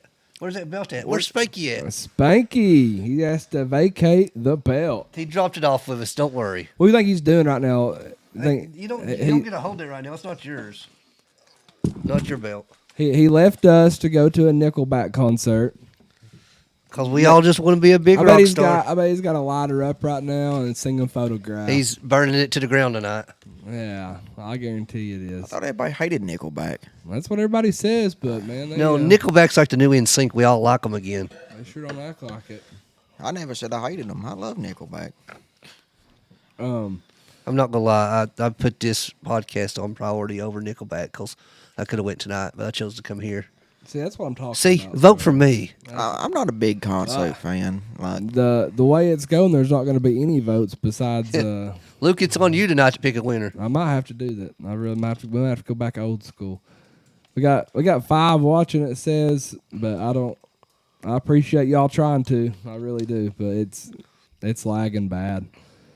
I'd say it's a minute and a half behind. it's like a Call of Duty lag going over here. It's horrible. It's awful. It's embarrassing. But anyway, we'll post the I mean, you're good coming video. for old time's sakes, brother. Yep, and I'm gonna beat that ass like old time's sakes. I hate voting. All right, question 1: will Tennessee cover the spread on Saturday? I'll let you go first, Bo. Well, he's going to let me go first. You know, Vegas must know something that we don't know. Because that spread being at 12 points, 11.5 points, I've seen it up to 13 points on some sites. I fully expected the spread to be somewhere around 6 points for Tennessee. So it really surprises me to see that number still so high. I think Tennessee wins the game. I don't believe Tennessee covers 12 points. I really don't. I hope we do. I hope we beat them by 30. But I see Tennessee winning the game somewhere around a 10-point margin. It's a duel, but yeah, I have to agree honestly because I mean it's gonna be a close game. Honestly, I mean I can't go back on my word on what I said earlier. It's just like I said though. Vegas knows something. Vegas doesn't miss these too often, and I bet there's gonna be a lot of money thrown at South Carolina here in the next little bit. Vegas doesn't lose too often, so Tennessee may just cover this game unexpectedly. Tennessee 7.5, betting that. 7.5. All right, give me yours. Give me something here, because right now I gotta put a tie on this one. Oh, I put Tennessee -9. Okay. All right. Question 2: were you happy to see? Why'd Spanky have to leave? Were you happy to see Dion and Colorado take the loss to Oregon, and why? Hell yes, because it's everything I said. Dion is he's like a pressure cooker over there in Colorado. I've said it here, and for anybody that knows what a pressure cooker is out there, that's what you can food in and stuff like that. Like he is it's just something that's gonna blow up at some point, and the way he acts, like you cannot run a Division I football program like that. And he's got this cocky attitude, like, oh, we're gonna beat that ass. We're like best in the nation. Like, yeah, you can do it at Jackson State. You can't come to a Division I school and do this, especially against these Pac-12 schools that have really, really, really good talent going on at the moment. Listen, not only was I happy to see Dion lose that game or Colorado lose that game, I'm tickled to death they lost that game, and mainly because what we have been dealing with media-wise had they pulled off a victory at Oregon. We've already got Boo Carter going to visit Colorado. He's enamored with Deion Sanders. It's going to start affecting recruiting very, very quickly. The more they win, the more they shine. So them falling off their pedestal was a good thing, not only for us media members, but also for Tennessee in recruiting, because the more they lose, the better off it's going to be. To Deion's credit, he didn't pull any punches. He said they got their butts handed to him. So he took it. He said there's no excuses. He didn't use their injuries as an excuse, which I was afraid he was going to. But I say they take another big L this week, and it might be even bigger than the week before. Well, I will say this. Just if Colorado, if they win 5 games this year, Deion's still going to recruit very well going into the future. That's what worries me, is because players is going to want to play for Deion because the spotlight's going to be on them, and they're going to be showcased. They're going to be spotlighted all over ESPN, like big primetime games, because ESPN eats that shit up, honestly. What scares me is is Deion Sanders going to be the untouchable coach that can't do no wrong? Like, if there's ever any kind of wrongdoings or accusations, will he be the untouchable one? That's why I say he's a pressure cooker. At some point, something's going to happen that's not supposed to happen. And I certainly hope not, because I think Deion He'll get overall away with, is with good. more than what anybody else could. Absolutely. Yeah, 100%. Which current top 10 team is the most overrated? Oregon. Wow. Okay. I'm not a believer in Bo Nix. He's had freaking 8 years to do something, ain't done shit. Okay? Honest truth. Honest God truth. 8 years to do something, ain't done shit. Listen, you're going to be surprised. It's Georgia. Yes, I said it. Number 1, Georgia is overrated. They've shown me absolutely nothing to convince me that they're the best team in the country. I put them in at about number 5. They beat South Carolina by 10 points just last week. Tennessee's favored by 11.5. So what does that say about Georgia? They might blow out Auburn, and I may change my mind. But right now, Georgia showed me absolutely nothing that tells me that they're better than Ohio State. They've shown me nothing to tell me that they're better than Michigan. They're certainly not better than Penn State. I don't think they're better than Florida State. They've shown me nothing yet. So, Georgia, if you want to be the number 1 team in the country, prove it this week by blowing Auburn off the field. Well, I'll tell you with Georgia, they're going to have the chance to show much what they do have coming up, because they got Auburn, Hugh Freeze. I mean, respectable team, but then they got Kentucky, which Kentucky's 4-0, but things may happen this weekend. I don't know. It's going to be a good game with them versus Florida. Vanderbilt. Then they got Florida, Missouri, Ole Miss, us, Georgia Tech. Weak-ass schedule. What can Georgia, like, they can pretty much just... They're just going to ride it Luke, out. They can ride it out. You said it a few minutes ago, Washington would beat Georgia right now. Oh, yeah. Washington's quarterback's on Hey, YouTube. Georgia is last in sacks in the SEC. Yeah. And they're supposed to have that great defense. Every team they've played at halftime, it's tied or they're losing. It's been close. They've shown me absolutely nothing. They do make good second half adjustments. Mm-hmm. Man, They have the athletes that just pull away in the second half. Exactly. Yeah, they go and they their offensive coordinator leaves or whatever, and they hire the offensive coordinator that never could get it done with Mark Richt. It's funny. So, just bring Mark Richt back to coach the offense. But this is the duel, and we know how Oregon is. Oregon always gets that one loss or two. Oregon's got Oregon State still to play, and Oregon State always plays Oregon and always either screws them or comes close to doing it. Yeah, and plus, like I said, Bo Nix, he's had 8 years. He's like if Bo Nix, if he goes NFL draft next year, will he be the oldest player drafted in the history of NFL? How old is but he? Oregon's not ranked number 1. Oregon's ranked number 9, and they beat the almighty Colorado this week. They beat what? What the hell they beat? Nothing. Oh, Colorado beat TCU. Yeah, TCU, the team that lost like every freaking player from the year before. Don't say, Colorado beat Colorado State, man. Get it right. They stormed the field. Oh, yeah, they badly beat Colorado State 2 overtimes. They beat TCU. Man, they lost like 17 out of 22 starters, and then Yeah. Nebraska, they've not been shit in a decade. So, all right, question 4: how crucial is this South Carolina game for Tennessee Saturday? Very crucial. Our season's on the line in a way. Like a Bowl 6 game is on the line with this. Like the SEC, like we're still in it for the SEC, go the SEC championship. 100%. We- Florida's gonna, yeah. We lose this game, well, the SEC championship. We lose this game, we're pretty much out of a New Year's Six bowl. So, Listen, this game is absolutely everything to Tennessee. And if any of these players are listening to this podcast, and someone may check us out, guys, you got to give it everything you got for that entire game. we're on You know, YouTube now, ain't we? We're on YouTube. We're on Facebook. We're on No, Twitter. we're- We're everywhere. We ain't on Facebook no more. No, So I- I'll tell the players, give them fucking hell. We'll be back on Facebook, but this game is everything. You know, if we go down there at Neyland Stadium this Saturday night and lose to South Carolina, we're 2-2 headed into the bye week, and then we got to come back and play Texas A&M. Then we got to play Alabama. Then we got to play Kentucky. You know, we could quickly go from 2-2 to 2-5 very, very quickly. Oh, yeah. This game is everything. So bring it for 60 minutes. That's players, that's fans, that's the media, that's Bob Kessling, that's Juan Ward, it's whoever. Bring your A game to Neyland Stadium this Saturday night because this game is our season right here, right now. I'm fired up, Luke. I'm ready to go. It's everything, man. When we kind of said this about Florida in a way too.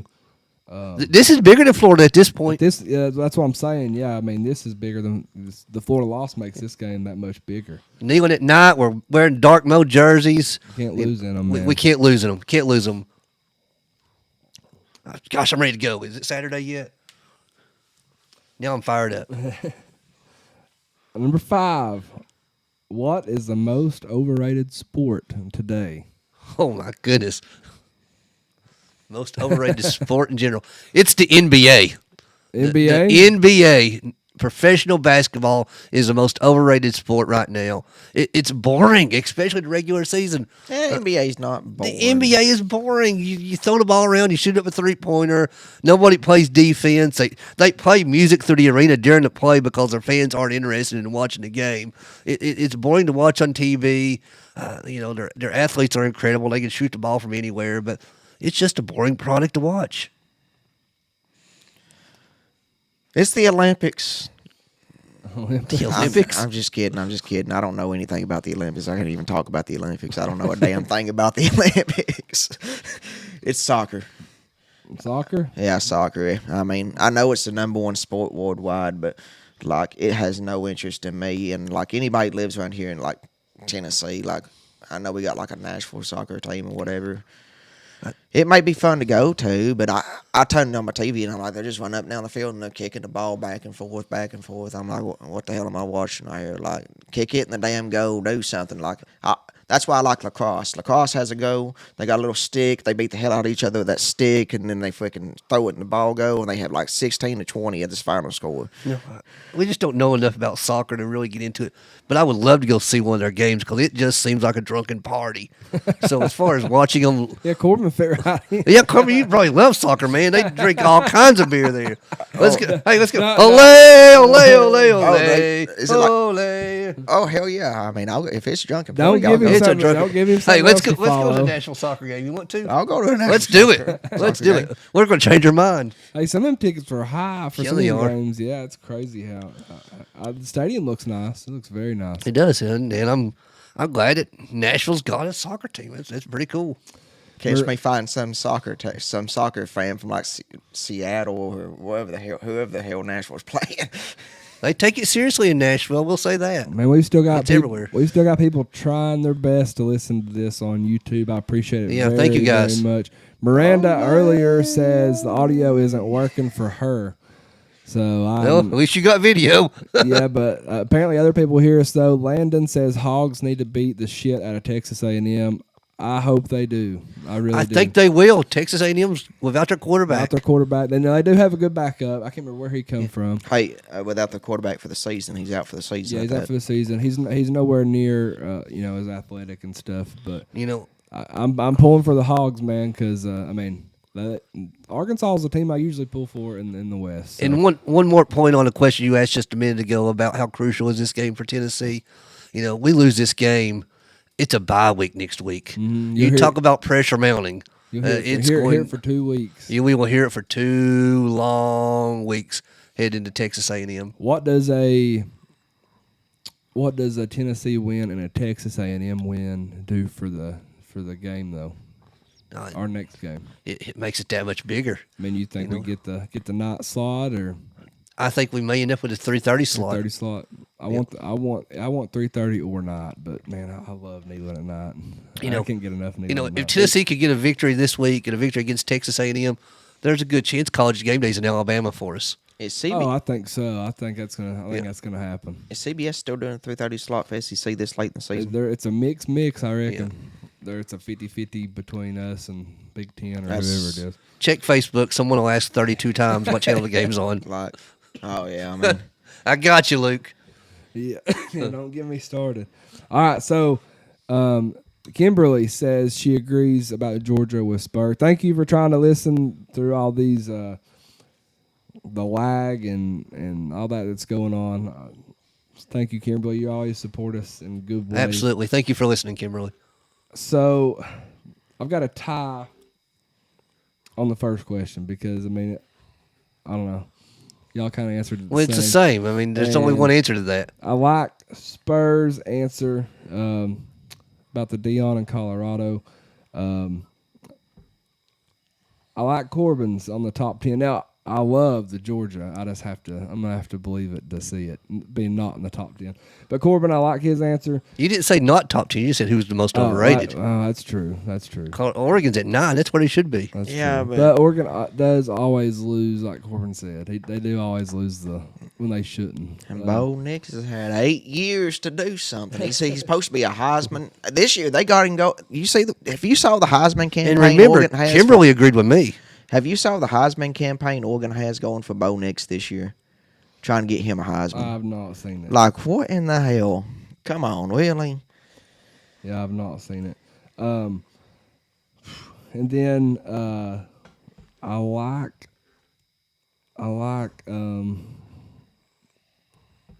Spur on the South Carolina game, how crucial that is for Tennessee.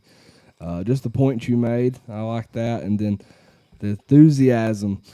But I think Corbin is right on the.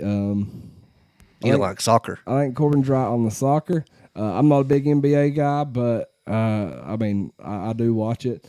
They do play hard in playoffs, especially playoffs. That's whenever I start getting into it. So I'm just going to give this just based off.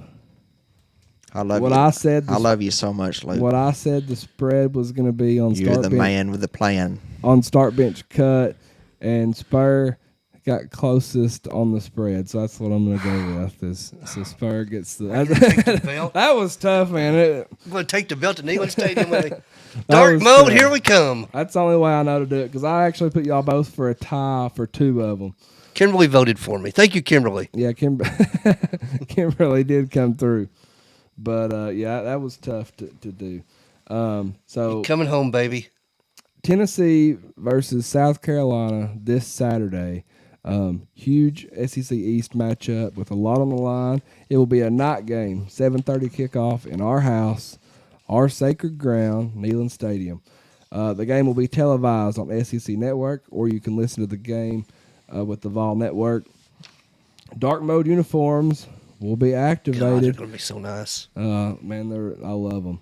We'll be honoring many championship teams, but the 1998 National Championship football team will be honored that night as well. Neyland will be on fire Saturday night. With that being said, let's get to the keys of the game versus South Carolina. Let's start on offense. Offensive line need to show up. We need to complete all our passes, best to ability. If Milton gets in pressure, he needs to perform because it's going to happen. Also, run that damn ball down the throat. Consistency. Play 4 quarters, accurate throws, protect our quarterback, yards after contact, score, and score some more, and do not let up. And honestly, if South Carolina was to be like score first on us, Don't panic. do not panic. Do not let that affect you. Go out there the next play, the next drive, and be like, all right, we're here. Let's do this. We have to win the trenches, man. This is where it's going to come. And a lot of games come down to this. We have to establish a great run game. We have to unleash our three-headed monster at running back with Wright, Small, and Sampson. Like I've said for the third time now, each of them need to have 10 to 12 carries apiece, in my opinion. They're all better at different things. In my opinion, they're the best running back group in the country. If we do them two things, Joe will pick this secondary apart. They're mediocre. They're 126th in the country for passing defense. There's 133 teams. So that's not good. This is Joe's opportunity to break out. This is it. This is his chance. Start fast. Keep putting on more steam. We can't take a quarter off or a half off like we've been doing the last 4 games. We have to be aggressive and play calling, just all gas, no brakes. 100%. Defense. Spencer Rattler. Put him in situations. Make him make plays. Make him mess up plays. And do not let South Carolina get that run game going. You had to contain Spencer Rattler in the pocket. You can't allow him to make those incredible plays that he's known for. We can't have any breakdowns in the secondary. We had to tackle immediately, and most importantly, get off the field on third down. Yeah, last year we had them a lot of third and longs, and South Carolina was 8 out of 11 on third down last year. Defensive line, they have to get after Rattler's ass. South Carolina's the 8th best passing offense in the country right now. I believe it. So they're very good, but they're running offense. They're right there at 126 out of 133 as well. So they're not going to have a good run game. We need to just throw 4 in the box and just throw it. Tempt them to run it. Yeah. I mean, until they Tempt prove they them can. to run it. I think our 4 is good enough to stop it, and then, but I think we got to get after Rattler. The secondary, we can't get Rattler going. We can't let him get hot. We need to get in his head, get the crowd into it, man. And like you said, we've got to get off the field in third down. Any other side notes? The crowd is going to be extremely loud. We had to make not only South Carolina believe that they're in trouble, we had to make our players believe that we believe in them. And we got to be in it the entire game. The crowd's a factor in this game. There's no doubt. Crowd's worth 5 points. Oh, yeah, for sure. Easily. Beamer loves fakes. Have to watch for fake punts, fake field goals, onside kicks.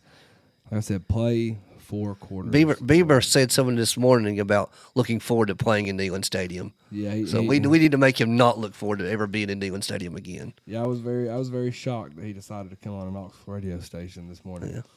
Yeah. But he likes the spotlight. That's one thing about him.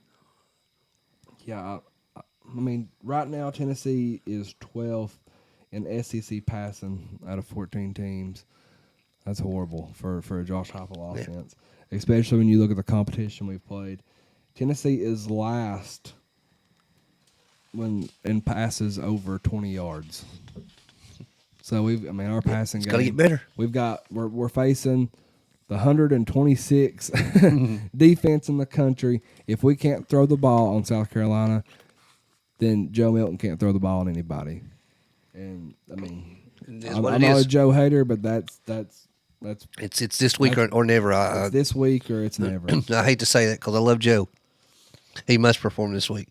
100%. I didn't mention this earlier. Want to mention it now. Byron, we've complimented a lot of the last year's players that got drafted. We've talked a lot about Hyatt, a lot about Hooker, Tillman, Darnell Wright. We talked about Carvin last week. But Byron Young, 2 sacks, 6 QB hurries. He's leading all rookies right now on defense. So I'm going to just give Byron Young a huge shout-out. Great story. And that really shouldn't be a surprise. Couple years ago, Yeah. he was working at Dollar General. Yep. And then he'd seen a flyer and come to play football, man. So What a great, that'd be a good 30 for 30. yeah, he deserves it for sure. Go for an All SEC Rookie of the Year. Yeah. Landon on YouTube says Vols are probably going to beat South Carolina 42-28. I'd be good with that. I would too. He says Arkansas will win 35-28 against Texas A&M. I hope so. I'd be good with that too. I hope so. Yeah. That's realistic scores for both teams, honestly. Because I think it takes 40 points to beat South Carolina. I love Sam Pittman too. He made some really good remarks, I thought, too, this week about just players and what all they go through and their mental health and that stuff too. So, yeah, definitely agree with you, Landon. Jerry Gibson on YouTube says definitely pulling for Arkansas Saturday, Landon. Let's see. Kimberly says you're welcome. I really do agree with you, Spur. And Landon says he's very accurate with the picks that he makes. So I hope you're right. Man. Yep. We're not going to hit any commercials. We're just going to get through this. We've had a bunch of issues tonight with Wi-Fi. Have we ever? We're gonna go ahead and get into Florida, Alabama, Georgia, or other, presented by C&D Tire in Oak Ridge. Basically, I'm just gonna pick 5 crazy stories, and then they're gonna guess which state this happened in based off the headline. Number 1, man arrested for calling 911 when strip club wouldn't let his cat in. I don't blame him a bit. Man arrested for calling 911. Wait, his cat or his kitty? An actual cat. A man arrested for calling 911 when strip club wouldn't let his cat in.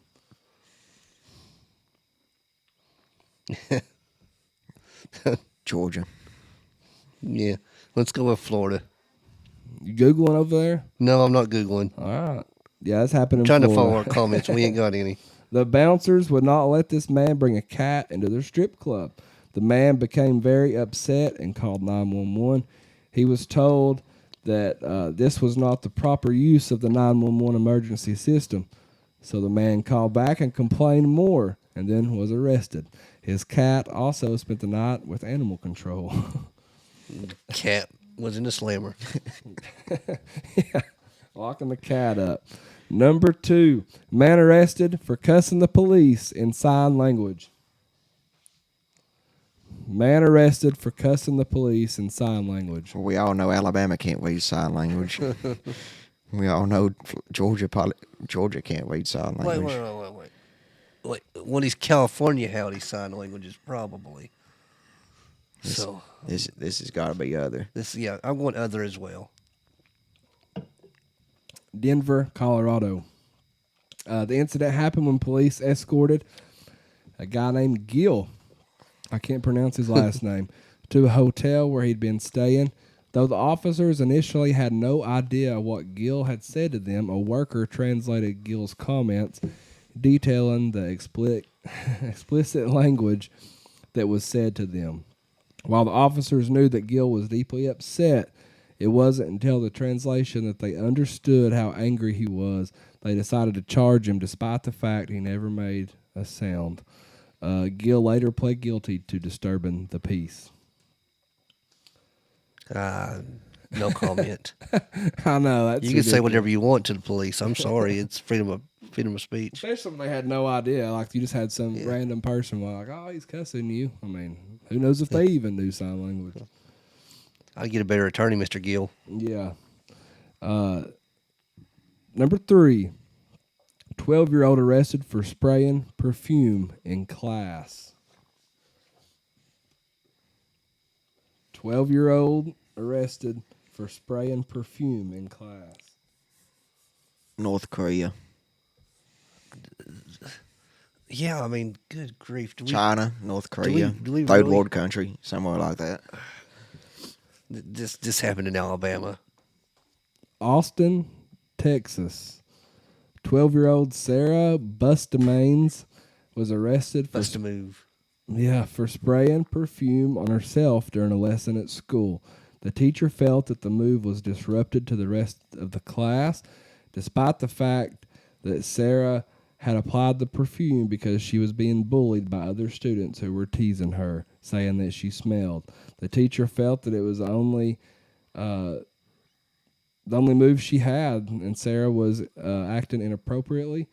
And the bullying was fine. What does she get charged with if she's arrested? What can you charge her with? I have no idea. I need to look more into this one. Is that on Code Blue Cam on YouTube? I mean, no, this was just from. You the can't old- be arrested for not committing a crime. I mean, this is America, people. This is America. I've got a lot of school. Oh yeah, I went to jail one time for an arrest, and I went to court, and it wasn't even a crime, and I saved 6 hours in jail still. You should own that courthouse. And Tell Mama got a hold of him. and I got out, and I got out, even being told that it was not even a law what I got arrested for. So it happens to the best of us. All right, last one. 88-year-old woman arrested for not giving back her neighbor's football. 88-year-old woman arrested for not giving back her neighbor's football. I mean, How old? Roll Tide. 88-year-old woman.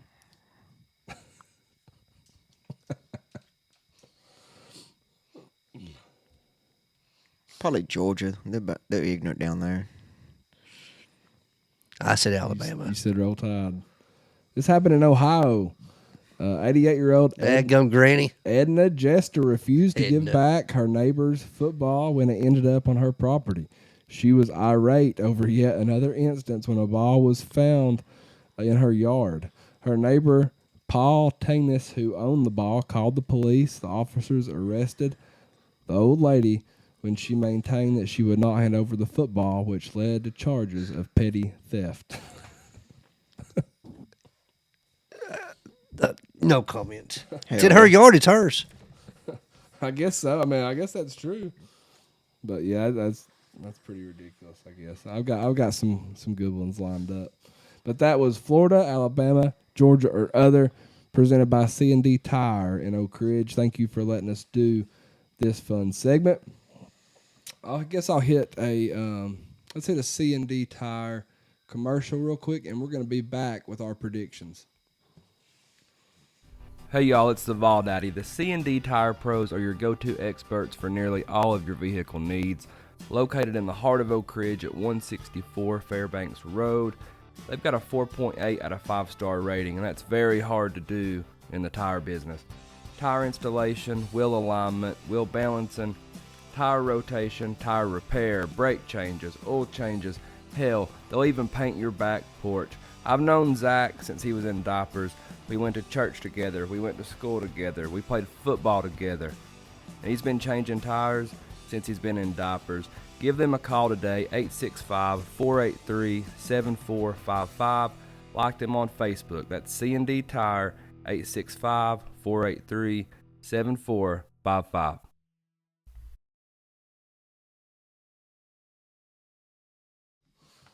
All right, and we're back. Next, we've got our predictions, our Week 5 predictions. Before we get to them, though, it's my honor, my duty to draw out of the cup of misfortune. We all finished 6-4 besides Corbin. He went 7-3. What's my record in the season? I'll have to go back. Man, I ain't flipping. I got through all them 16 losses, and 8 of them, and 9 of them was high You want to school shake football, this before I do? Yeah, or do you- yeah. I get to do the honors this time. You get to I've shake drawn it out this up. cup enough. Do I get to draw out of it again, or do I'm not going to pay $25? I picked the. It's up to you. You have to put another paper in there though. If Well, I'm going to draw one out.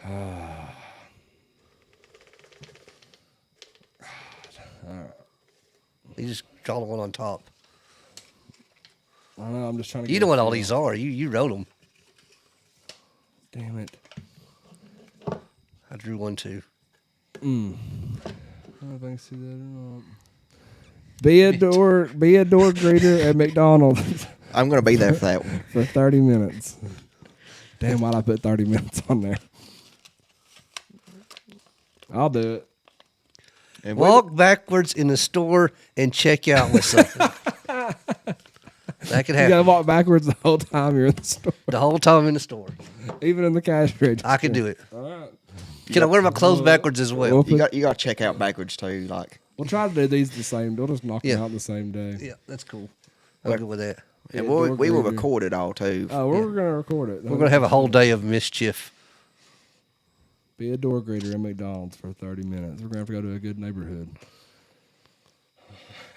Man, I In Missouri, in your overalls. That would be funny. gosh, being a door greeter, I opened a door for somebody not too long ago with with a face mask on. You know, and I'm gonna ask for tips. usually there's a McDonald's connected to the Walmart. So as I'm parking Since cars, when? he can greet doors. I ain't been to McDonald's and a Walmart in 20 years. Near a Walmart. Near a Walmart. Near Walmart. I thought it said in a No, Walmart. near Walmart. I remember when McDonald's used to be in Walmart because that's where I go eat. All right, so now let's do our predictions. Then we'll do our giveaway. It'll be. I guess we'll just explain it. And then whoever gets to watch, we'll post it on Facebook. Our record so far: Spur is 30-22. Corbin is 16-36. He's 36-16. Spanky is 32-20, and I'm 31-21. Spur had the score prediction that was closest to the final score, so that's how I got drawed this week. All right, so You didn't get a bad one though. You got a fun one. it'll be fun. I was hoping not to get that cereal one. That's for Imagine me Spanky. trying to host this, eating a big old bowl. That's for Spanky. Whole bag of. That's reserved for Spanky. Make him do like mini wheats where he's got to use the bathroom real bad afterward. I don't see what's so bad about a bowl of cereal. The whole box. A whole box. I said eat a whole box watching TV. Oh yeah, I like, give me some Fruity Pebbles, man. Take them right. Yeah. Knock those out. All right, game 1, South Carolina at Tennessee. Got Tennessee winning. Tennessee. Spanky has Tennessee. The Vol Daddy also has Tennessee. Game 2, LSU at Ole Miss. Gosh, I went back and forth on this one. I've wrote them both down 3 times. I can't make up my mind. So I almost flipped a coin. I'm giving Ole Miss the edge at home. I didn't even think. Miss. I didn't even think twice about it. LSU. Spanky has LSU, and the Vol Daddy also has LSU. But Here comes that cup again. I am pulling for Ole Miss though. Game 3, this one's tough. Florida at Kentucky. Boy, it is tough. There's some tough games this week. For some reason, Kentucky seems to be Florida's kryptonite. Yeah. So I'm going with Kentucky at home to beat Florida. Kentucky goes to 5-0 on the season. They stay right there in the SEC East. Surprisingly enough, but Kentucky. Spanky has his Florida Gators. He's picking Florida Gators, and I am going to go with Kentucky as well. I actually put Kentucky but put a question mark because I didn't know if I'd change it last minute. Game 4, Georgia at Auburn. Even though I said that they were overrated, I still think Georgia is better than Auburn. Georgia. That's a Georgia from Spanky, and that's a Georgia from the Vol Daddy as well. I hope Auburn pulls it off. Hard to pick against Georgia. It is, and I don't know. We talked a little bit earlier in the season and stuff that this might be one of them games that sneaks up on Georgia. Mm-hmm. It could happen. It is on the road, so On the it's road. going to be a hostile environment. It's War Eagle. I would love it. I would too. It is a true test for Georgia. Oh, it's honestly. gonna be It'll, Away game. Yeah, it'll Had, be loud. had Auburn won last week against Texas A&M, that'd have been a pretty big game. Game 5, another tough one. Notre Dame at Duke. I got Notre Dame.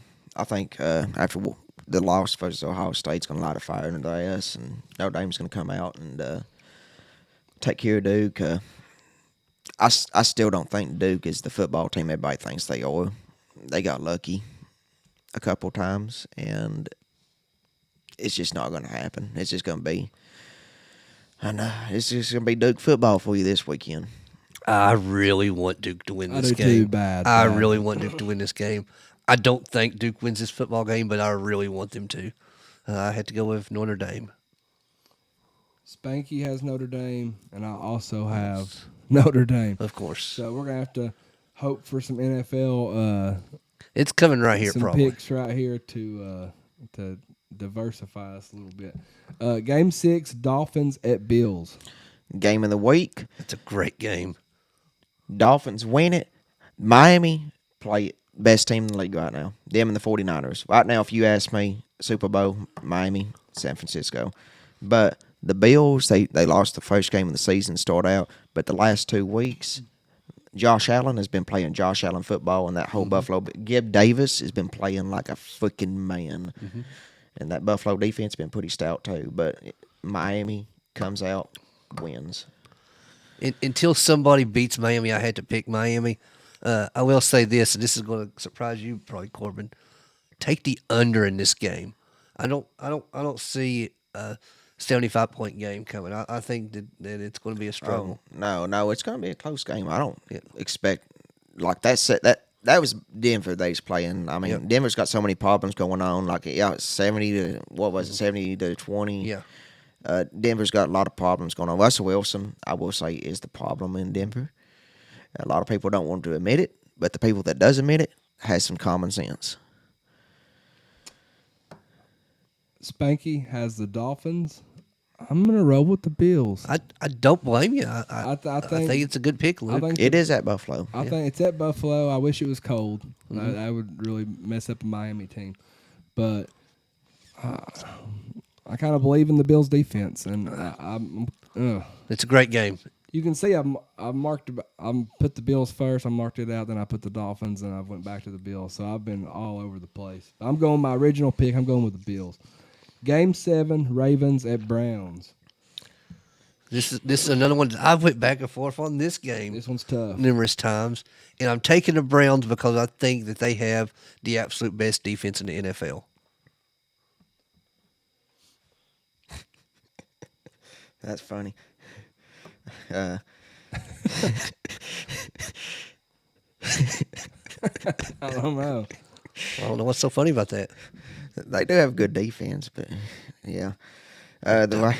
I think Right now the Browns is just so up and down. Like they're either going to win or they're going to lose, and they've pretty much done that so far this year. The Ravens had a tough loss last week against Indianapolis. I'll give you a stat in a minute. Stat you're going to be surprised of. Make him pick first. Yeah. The Ravens going to win the game. All right. Lamar Jackson's going to bring it. Now, what's your stat for the I might need to make Luke pick Cleveland first. Browns defense over here? Spanky picked the Browns. The Vol Daddy also picked the Browns. I think that defensive front is going to give Lamar Jackson all Cleveland kinds has of played problems. 3 games, 3 NFL games. They've allowed less than 500 yards total through 3 games. They are nasty. Their front 7 is nasty, and I think Lamar Jackson's going to be running for his life the entire game. Game 8, Bengals at your beautiful Titans.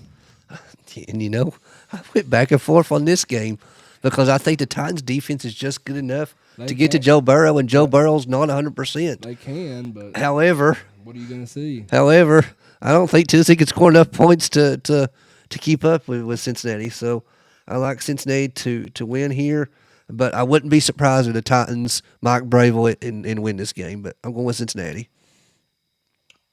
Titans losing. Cincinnati, Joe Burrow, he come out Monday and he played his best game of the season so far. Yeah, he looked good. Really good. To be as hurt as he was with a calf injury, looked very good. They protected him very well, and they're going to protect him very well again here versus Titans, and it won't be hard. Bengals going to win by 17. Spanky has the Bengals. I also have the Bengals. I wanted to pick the Titans, but I did too. I hope the Titans pull it off. Can't do it, man. Titans' offensive line just too inconsistent and bad, like terrible offensive line. Titans secondary is not the best. They're a little beat up. Titans defensive front is pretty solid, and they're going to give Joe Burrow some problems. But I still think Cincinnati wins that division when it's all said and done. Who wins what division? Cincinnati. Oh, Their division. their division. They might be 1 and 2 right now, but Oh, I yeah, still think they they're- win their yeah. division. Titans division is going to be tough because Who knows? Who knows? Texas- Coalfield's going to win that division. I mean- Is Lawrence hurt? no, He ain't hurt? Okay. no, just Jacksonville's just not the team Well, everybody thought they was going to be. Well, I think they will. I think they'll get it together though. But I got a notification on fantasy, but I didn't read it. But it said something about Trevor Lawrence, so I figured he'd hurt. I game- am leading the fantasy at Vawls State Fantasy, by the way. Game 9. I am not. I'm doing good. I don't know where I'm at, but I know I'm doing good. Falcons at Jets. Take the Falcons. The Jets are just a dumpster Falcons fire. let me down last week. I know that. Jets are a dumpster fire at the moment. That whole team is just. Yeah. They're looking for a quarterback at the moment. Is it at New York? It's at New York. JETS. Did you hear the fans booing Mm-hmm. Zach Wilson? I did. Yeah, it's a train wreck, and And there was fans booing Haddon and Joe. yeah, I mean, This is fans are awful sometimes. so it, love them. NFL's a little bit more, but you're dealing with like college kids. Come on now. Weathers look good for the Falcons. I do take the Falcons to win the game. And Spanky picked the Falcons, and the Vol Daddy also picked the Falcons. Commanders at Eagles, the final game.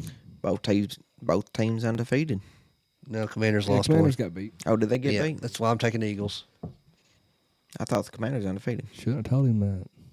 We're trying to. No, I'm taking the Eagles regardless. We're trying to put Corbin down. He's Yeah. up too high right now. So Corbin's got Eagles. You said Eagles too, Spur. I did. So did Spanky, and so did the Vol Daddy. You know, So, with these NFL games, I will say, and college games, I try not to put any Thursday games or Monday games on here. It's all weekend games. Oh, it makes it a lot easier. Yeah. So game 2 is going to be a difference maker. LSU at Ole Miss. I guess game 3 we've got a difference there between Florida and Kentucky. Let's see here. Game 6. Game 6 we've got a difference. I'm the only one there with the Bills. Let's see. We've got one difference in game 7. Yep. Corbin picked the Ravens. Other than that, we are A wash. we're a wash. So let's do the total number of points scored. Tennessee yeah. versus South Carolina.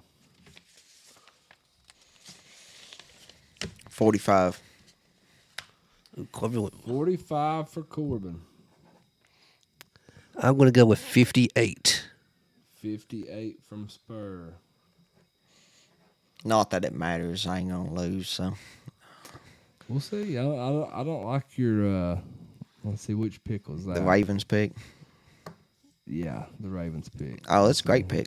We'll see. Other than, I mean, You're saving Lamar Jackson comes out and runs all over them Browns. man, if I would have went Dolphins too, I'd probably be a lot more secure. But I'm keeping it. I think I've got Spanky's on my phone. I'll have to look and see what his is. I'm gonna go with 62. It's actually what I had wrote down first. I'm gonna go with like a 48-14 score. Yeah. I'll go ahead and say I always give 2 just in case somebody matches me. I'll give you my official prediction for Tennessee, South Carolina if you want to hear it. Yeah, let's hear it. I think Tennessee wins 38-28. 38-28. Like it. As long as we win. But I want to win good. Let's see here. We'll hit some comments real quick before we cut out here. Kimberly's sending laughing emojis, so she's probably laughing about our picks. I think our cup of misfortune. She likes seeing us suffer, I think.